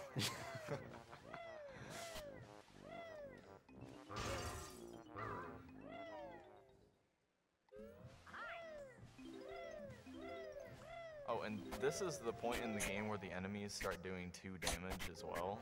So that makes it very difficult health-wise to Not all of them manage do everything. too. Well, Only it's the- mostly just anything that spawns from a wall, I believe. Well, don't the no, those only sailors do do one. 2? The sailors? No, they Oh, I only do thought one. they do 2. There's a lot more wall enemies, though, so that might be that. The birds in Click Clock Wood do 2. Oh, they Yeah. definitely do too.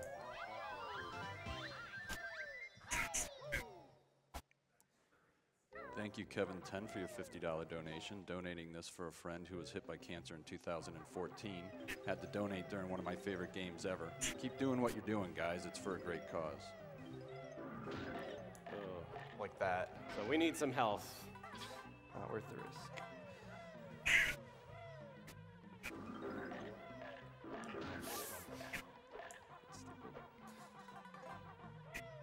Oh well. The optimal strat for that room has you like moving and jumping in very specific spots, and if you don't get it correctly, then you're gonna get hit, and then it just kind of messes up the flow of everything, so it happens sometimes.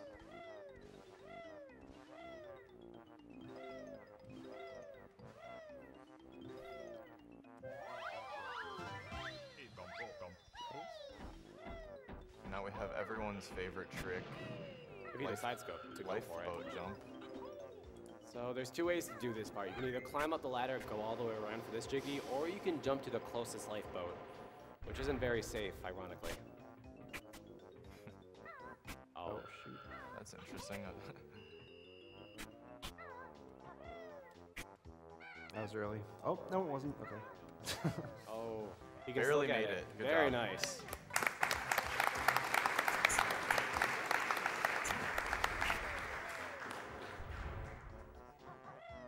Thank you, Double Smiggins7, for your $50 donation. Engine room hype. Yeah.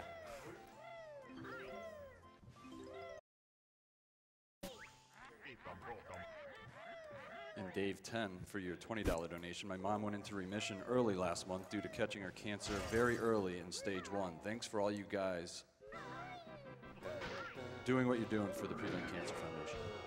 Nice.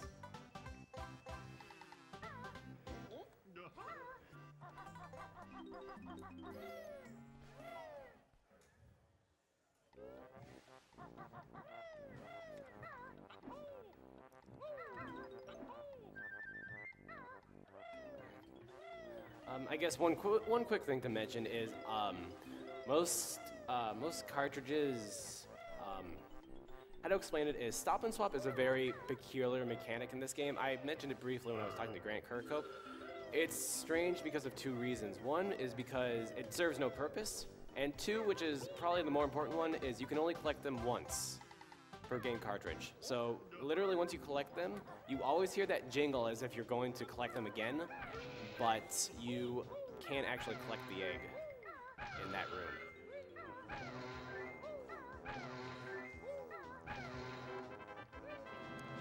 It was designed off of the N64's ability to read RAM from like the previous like 3 seconds or something like that, and then they realize, oh wait, we can't really do this. It's not really feasible. They wanted you to put it in, like, put in Banjo-Kazooie, have all the stuff collected, and then swap it to Banjo-Tooie really fast, and then that doesn't really work, realistically. I think they did something to the hardware, and it changed it, so.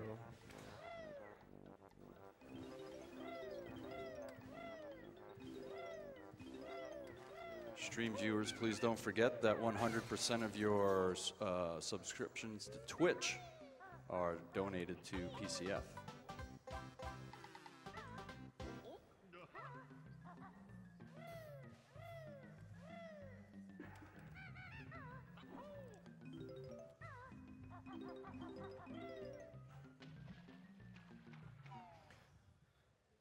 So we're almost through Rusty Bucket Bay. The only things we have to do left is free that little dolphin. You may have seen at the bottom of the screen, there's an anchor holding him down.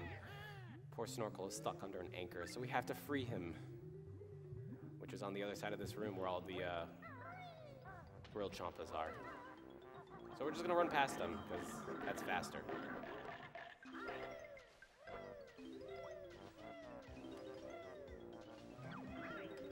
And we're gonna stomp the switch, we're gonna free Snorkel, and even though it completely tears through his body, he's actually safe.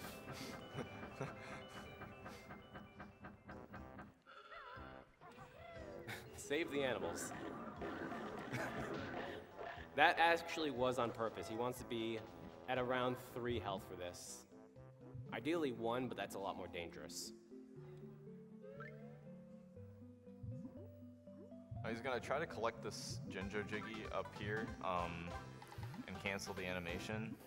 And this game has a weird mechanic where if you jump onto a Jiggy, like from the water without touching the ground or without performing an action, you skip the dance, which he didn't get it, but it's just a really weird and annoying trick. And unfortunately, this is what the full jingle looks like if you forgot from all the way from the first level.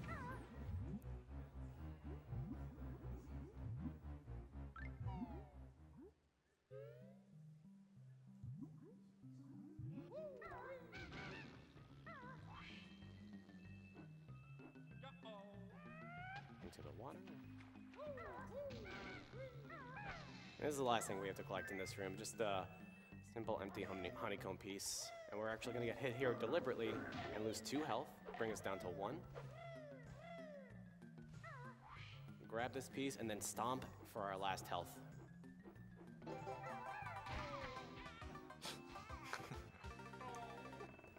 At least we took someone else out. That's it for Rusty Bucket Bay. All right, and this is the last level coming up, which is the longest and probably one of the more difficult ones, just as far as time-consuming. Click Cluck Wood. It's split up into 4 separate seasons: spring, summer, fall, and winter. And you have to visit all of them for all of the notes and jiggies. And if you die at any one of them, unfortunately, you have to go back and collect all of them.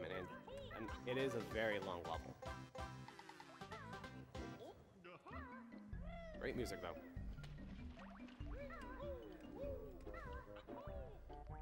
Save the best level for last. So thank you, Michael Boyven, for your $50 donation. Finally can afford to donate. Many thanks for the stream to all GDQ participants and staff, and to you, the viewers, for making this possible. My father was lucky enough to get an early diagnosis and is feeling very well. But my best friend's father didn't have that luck and is currently struggling with it. I wish her father well-being, and once again, thank you for this event.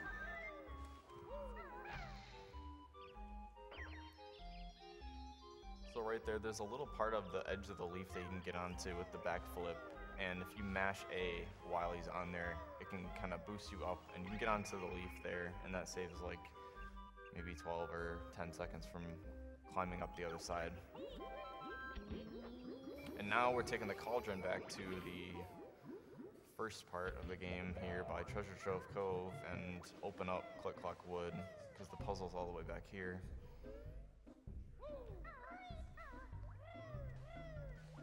Before we do that, though, we actually have to grab this Jiggy from all the way back when we hit that witch switch in Clanker's Cavern.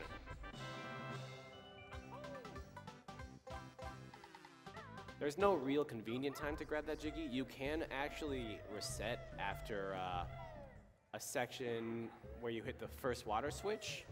Some players, some runners do it, some don't. It's just a matter of preference. I believe it is faster to reset, though. I'm not sure by how much. Yeah, I timed it by like 7 seconds faster, about. And then you would, after resetting, because the game auto-saves, you would traverse back through the layer from the very entrance, and then you just picked up that Jiggy on the way.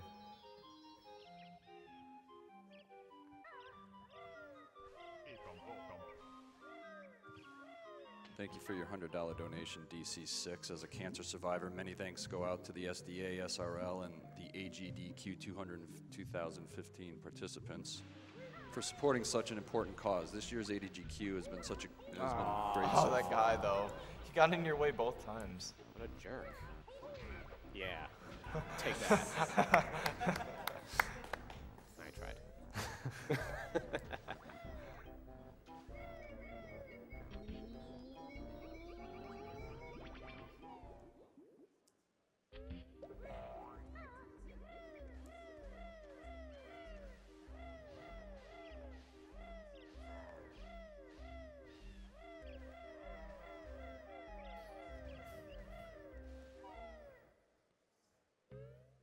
Thank you, Uncle Tant, for your $50 donation. This is for my mom who beat breast cancer twice and in memory of Stuart Scott, who lost his battle with cancer earlier today.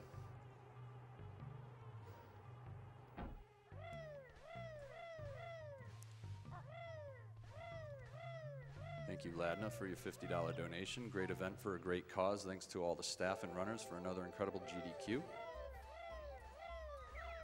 So he does all the seasons in order, and the route for each one is generally determined by the eagle in the level at the top in the nest, because he needs to collect worms in the later seasons to feed Irie, and he'll need to collect those before going up the tree or on the way up the tree. In spring, he pretty much just needs to break Irie's egg and hatch him, and then hit the summer switch so he can actually access the season itself. In addition to that, the other seasons are actually not accessible. You have to unlock them via these giant hexagonal switches. So you notice that the summer door is now open. The other two are still closed. The one for fall is in summer, and the one for winter is in fall.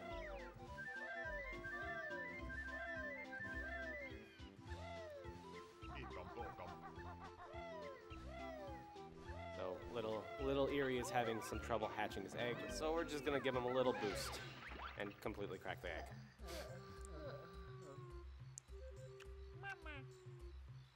Mama Stiv.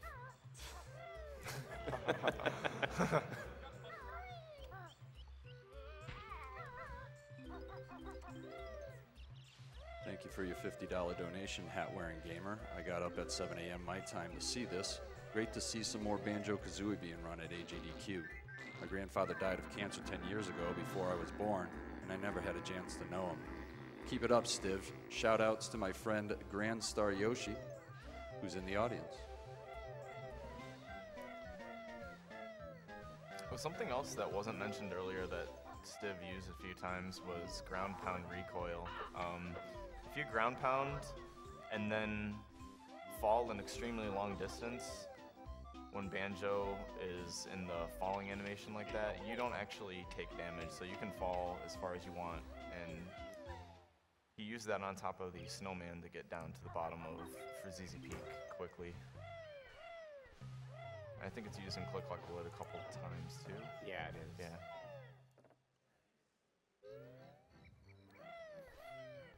So now little Eerie wants 5 worms because he's a growing boy, and we gotta help him grow up big for a Jiggy.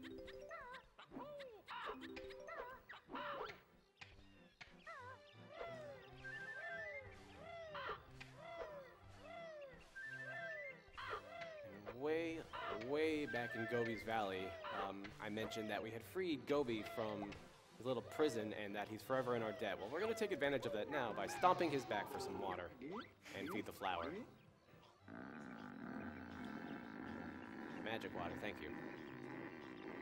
saliva, really. Yeah, unfortunately, Kazooie's water eggs don't work too well. I was just thinking that. They gave him Ike's eggs in the next game, so that's something, I guess.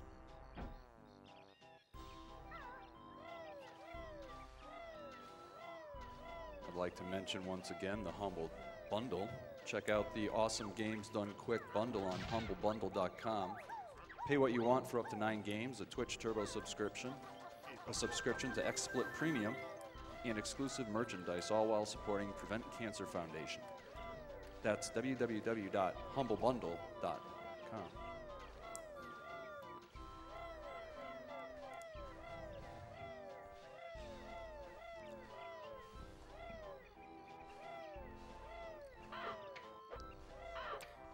As we mentioned before, those birds deal 2 health instead of 1.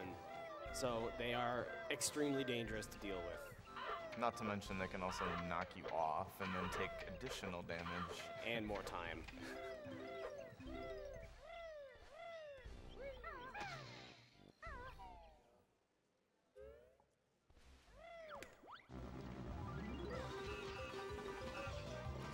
So as a kid, I thought this was the only way to actually beat these things, was to use gold feathers. It just happens to be the fastest way.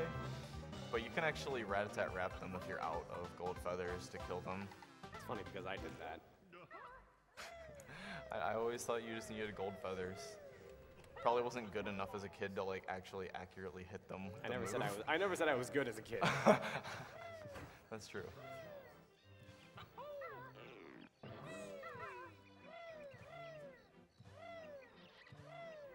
So here's a little nice trick coming up. There's a Jiggy all the way in the corner of this house. We're gonna jump to it. I promise that is safe.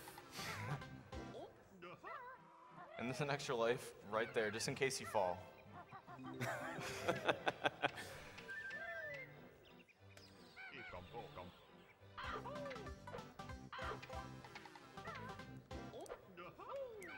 And for some reason, those birds are the only enemy in the game to create a cutscene when you kill them, and it only happens once. It's kind of peculiar. Hypothetically, you could save some time by not killing any of those birds to skip that cutscene, but it is very risky and dangerous.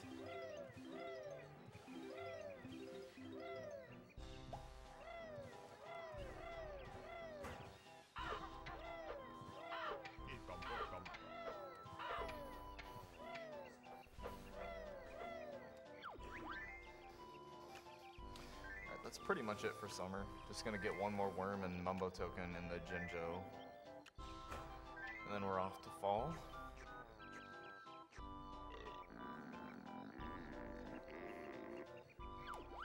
Thank you, Drifting Skies, for your $50 donation. Doing my little part towards a cancer-free world, Banjo-Kazooie is one of the games I grew up with. Shout-outs to the runners, the game developers, the donors, and researchers who will be putting this money to use in the fight against cancer. $30 of this to Radiant Dawn, and $20 towards Blindfolded Child Legends.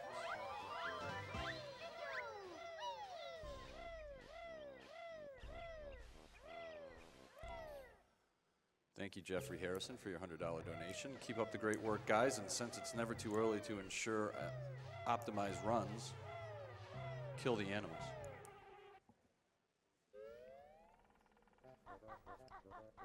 Now, since he's so much bigger, Ari needs 15 worms. I'm sorry, 10. 10. 10, yeah. 10. I'm terrible at math.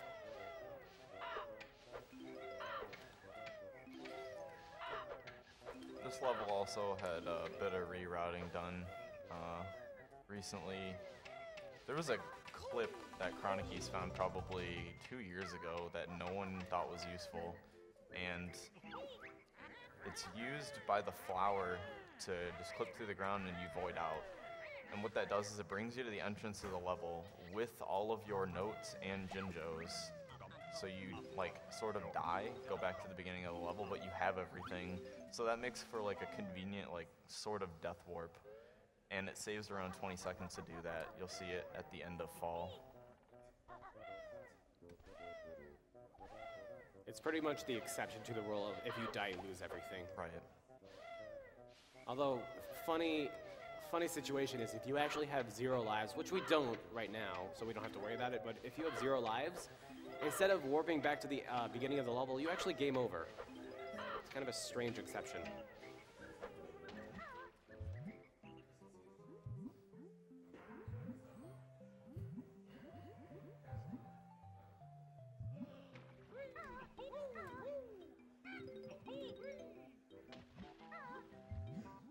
And there's actually that Jiggy there. You can collect it either in fall or winter, but in fall, for some reason, it creates a ridiculous amount of lag, so it's just better to pick it up in winter. And you have to pick up the honeycomb too in winter as well, so you might as well grab it then. Right, and this is the last time we'll be using Gobi's help. And the next time we'll be seeing him is in Banjo-Tooie. Banjo-Tooie. Stay tuned for SGDQ.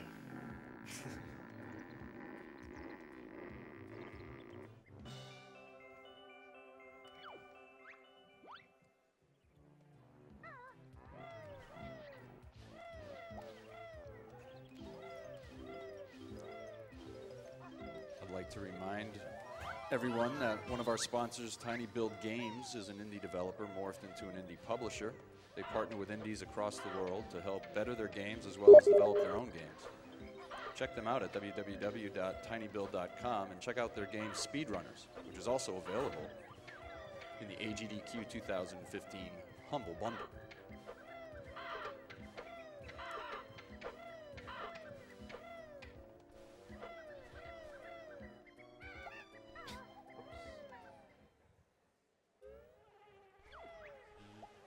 Thank you, Uncle Pi, for your $50 donation. This is my 3rd AGDQ, but my first time donating. I lost my friend to cancer 4 years ago and my grandmother 3 years ago.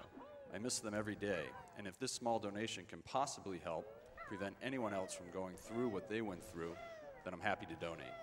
Keep up the awesome speedrun, guys. I'm looking forward to all the awesome runs.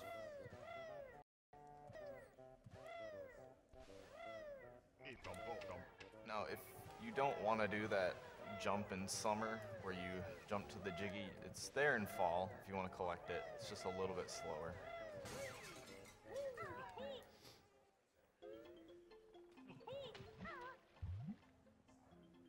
And now Nabnut here wants 6 of these acorns that we got to collect. Nice. And then he's also too lazy to actually eat them himself, so you have to toss them into his mouth as well. Oh my god.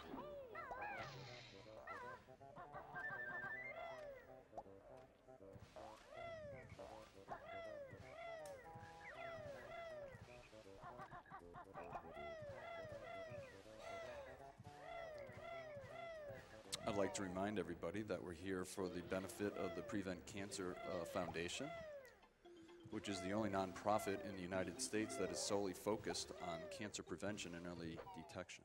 Bear punch. Nice bear punch. It is being brought to you by Games Done Quick. AGDQ is a Games Done Quick event held every year in January, featuring members of the Speed Demos Archive and Speedrunners Live communities. That's Speedrun Live community.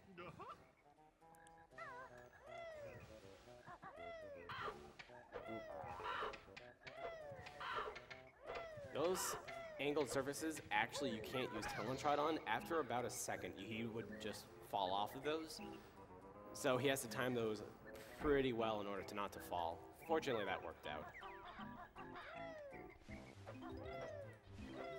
For some reason, this area to the right of Erie causes an obscene amount of lag, so we point the camera in the other direction.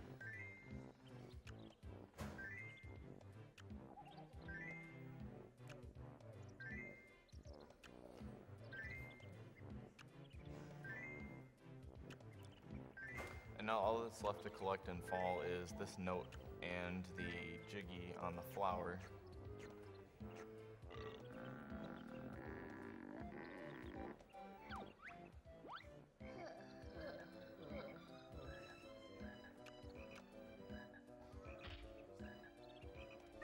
Thank you for your $20 donation, Amarok. my first of many donations for this marathon. My uncle is currently suffering from stomach cancer, and I don't know how much longer he'll be around. It hurts me to see him in such a state. I know that together we can improve. Oops. Sorry, it was a very small fall. He only took 1 health, I believe, for that. Alright, so now he's going to attempt to flip out of the level.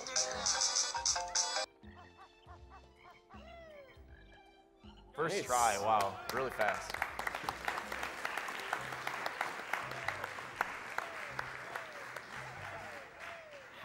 How clipping works in this game is pretty strange. This is how I believe it works. I could be not 100% on this. Basically, the game continuously checks where you are in relation to the floor, and the second that like a couple of pixels of you are outside clipped, the game just assumes that you're not on the floor anymore, and you just fall through.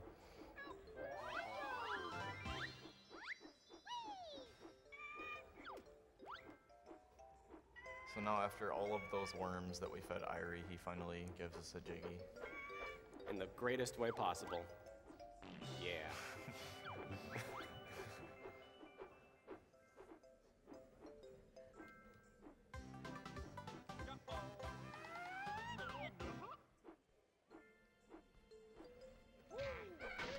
Nice.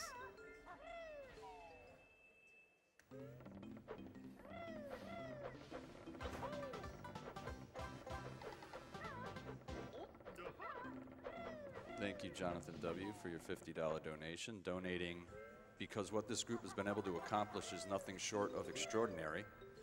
This one is for everyone who knows of someone fighting cancer or who may have lost the battle. Bounce off the snowman. I think you could have still fluttered. I'm not sure though. Alright, so this part coming up, we have to actually in the ice, which has the same properties as the Rusty Bucket Baywater, in which when you are underwater, it consumes air twice as fast. There's really only one place we need to go to, which is to the right to collect that Jiggy we missed in fall, as well as a honeycomb piece that is now available.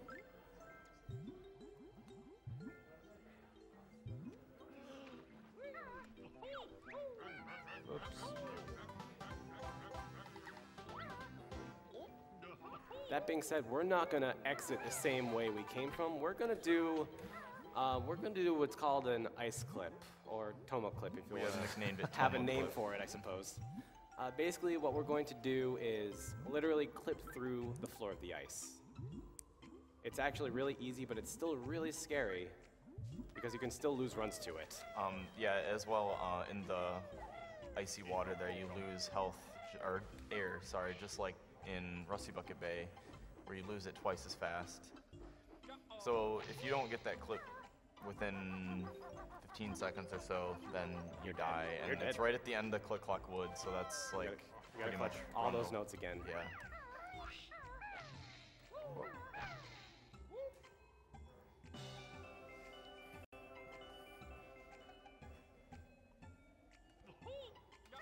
And let us all have a moment of silence for the runs lost. Hashtag never forget.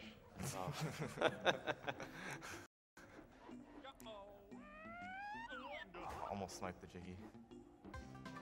Nice. That was a good recovery.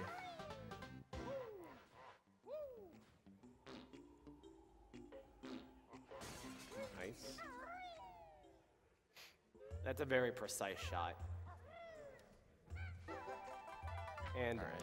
And that makes all the honeycombs in the game. as I mentioned before, way back in the beginning, actually I don't think I mentioned this. When you collect all 6 honeycombs at a particular instance, it actually refills your health, which can be a good strategy for the upcoming Furnace Fun in anticipation of getting a lot of Grunty questions wrong. The fast strategy, however, is to not wait. Sounds like most things in speedrunning.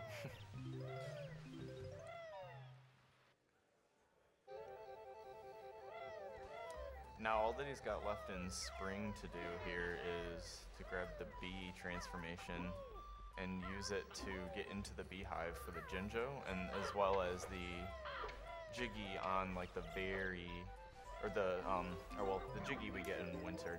The green Jinjo is also collected with the bee.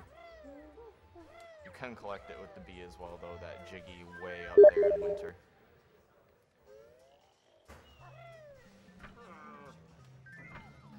No washing machine this year. Darn. Here we go. Washing Machine 2013 and T-Rex 2015. Yeah, I'm okay with that. Don't forget those 3 notes behind you. What? I think you're at 97. Oh wait, no, I'm sorry. No, you're not.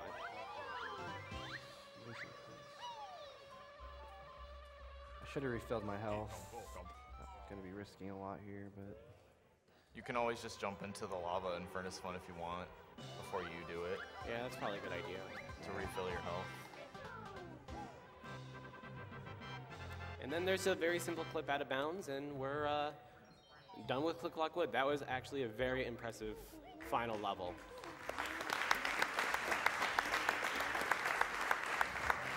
Most runners would kill for something like that. And that's how you know we've gotten all the notes. It says 900 right when we enter this note door. So, since last year even, there's been some very interesting developments with Furnace Fun. Before I even delve into that, Stilf will probably actually jump into the lava on purpose, just to refill his health. One advancement in Furnace Fun was, I forget who made this. You don't remember who made it, do you? Furnace Fun calculator. Yeah. Don't remember what the name was. Ah, shoot, the name eludes me right now. I'll remember it. Someone made what we call a Furnace Fun calculator. How it works is, since the grunty questions in this are considered random, RNG, you either have the option of just guessing every time, which is what we're going to be doing this time around, or putting them into the calculator and it telling you based out of 256 set solutions. It tells you not only the most likely answer, but after enough wrong or correct choices, it'll also tell you the absolute correct answers. I feel bad now because he like went through the code and actually found out every single Yeah. pattern. I forget the wish I name. could remember his name. I feel really bad. All right, here we go. First grunty question. All right, so this is random. So So he's just gonna guess the first he's one. gonna get it correct. Nice. We have to get 3 of them correct. Another aspect of, while we advance through this, of the Furnace Fun calculator is it's actually become advantageous to talk to Brentilda, who normally would only give you 3 answers for all the 30 Gruntilda questions. But it turns out those 3 answers can reduce the solution set anywhere from as many as 30 to as low as like 9 or 8. So it actually becomes advantageous to talk to Brentilda. no. Oh my god. And this is why we use the calculator. We're just gonna deal with it. Nothing we can Yep, do. nothing he could have done about that. He just had to guess. What did he guess for that? Belly barge. Belly barging, I Okay, believe, so yeah. we'll know that for, it's not that And it was first. smelly socks for the first Okay. one. We're gonna need like a team for this. We're relying on you guys behind us.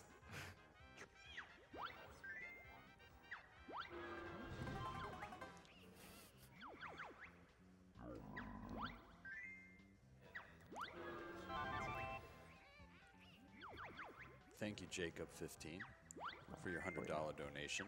24 years old, currently going to grad school and fighting esophageal cancer. Grew up watching my older brother beat Banjo. Keep up the good work, everyone. Check out Flip Force to learn more about my More- fight to donate more to random cancer guessing. treatment research. And Thanks, oil. Jacob.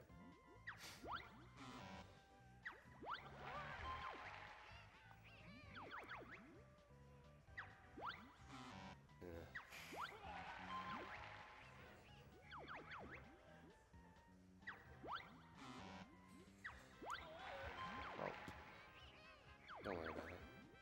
It's not a dragon's foot. There we Okay. go. All right.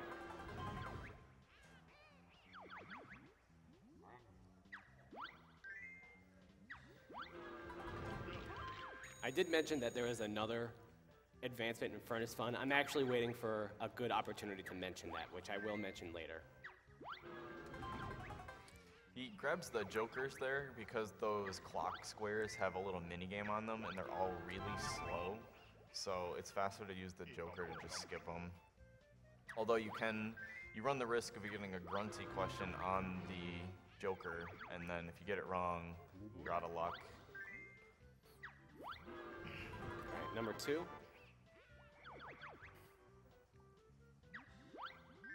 All right. All right, nice. We actually have one more, and this is a different route compared to last year. Instead of going right, we're going left for a very good reason.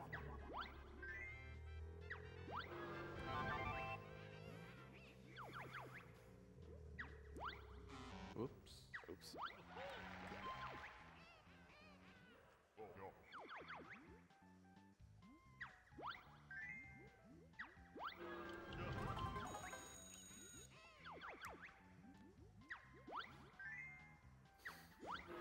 Thank you, Stephen Flanagan, for your $500 donation.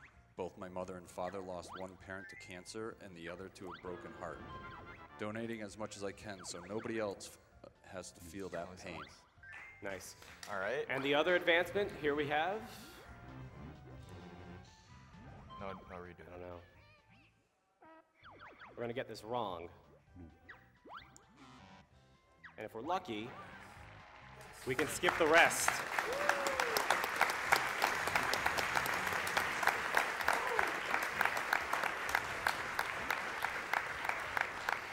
That eliminates a huge part of the RNG, as well as skips the 6-minute fake credits. So, sorry, no time for donations.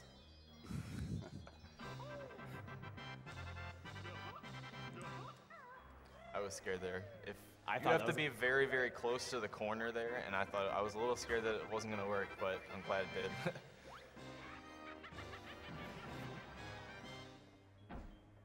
And now we're just going to finish the final puzzle, grab some eggs, and defeat Grunny. We actually do have time for a donation or two. Okay, thanks, Jubs. 10 for your $100 donation. As many others, Banjo-Kazooie is one of my favorite games growing up. Brings back a lot of good memories. Thanks, Stiv, for an awesome run. I also lost my mother to cancer, so I have no problem donating for such a good cause. Looking forward for more speedruns in the upcoming week. Keep up the great work. Red feathers? Are you all set? I'm good. Okay.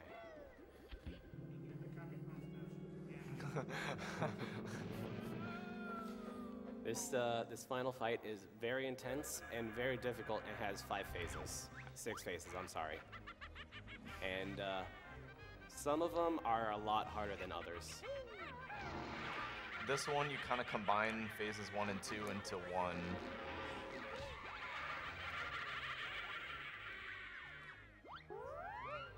And those green fireballs, we can actually just not get hurt by those using the Stomp Recoil invincibility. So now Grunty's just gonna fly around the 4 sides, and we're gonna snipe her with some more eggs. Oop.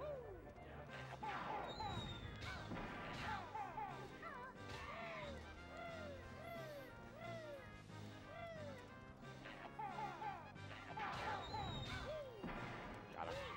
Yep. One more fireball, and then we enter flight. Very dangerous with only 8 feathers. We need 4 minimum for this. Okay. 2. Nice. One more. Very All right. nice. The hard fart. On purpose. We're almost done. Crash land for comedic effect. We might be able to snipe or poop some eggs into the oncoming statue that comes up for a quick statue revival. Got Yes, it. Got it.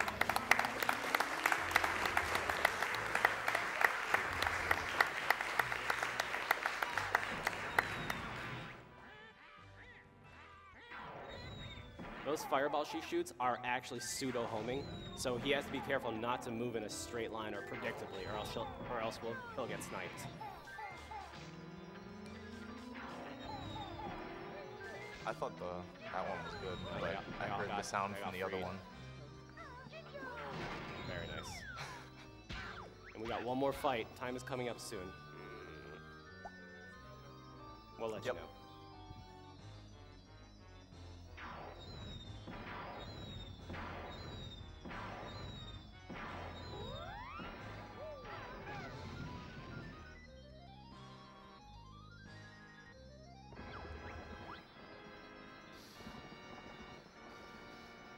Congrats, Steve.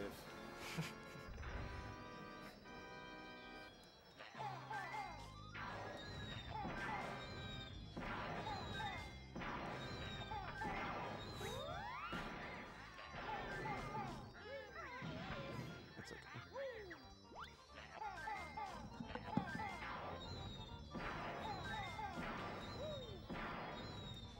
Time. Time.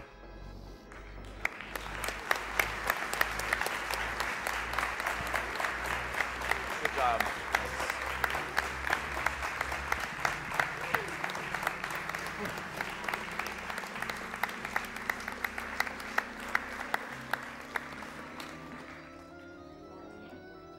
That is an amazing time. That's really That is good. an amazing time. Good job. Thank you. For reference, the record is 2:10:13. And with that death in Furnace Fun, that means he was pretty much on like a 2:12 pace before that. Probably, yeah. So that's really, really good for a marathon.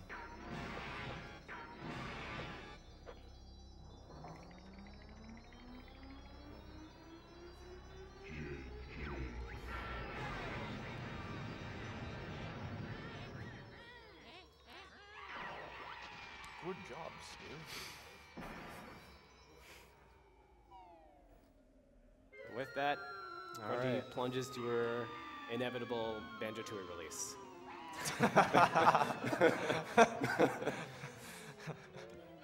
She just kind of hangs out for a couple of years while Rare is making the game, and then she just rises from the dead. And that's it. That's Banjo-Kazooie. That's it. All right.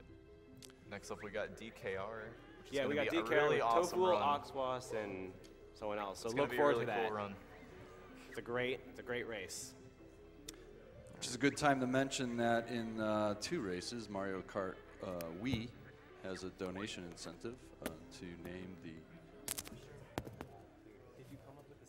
the player, either Rosalina or Funky Kong. And thank you, Ahmad Almarzaki, for your $20 donation. I lost my father-in-law 3 weeks ago. Thank you guys for doing this, and I hope this donation can make a small change to prevent cancer in the future.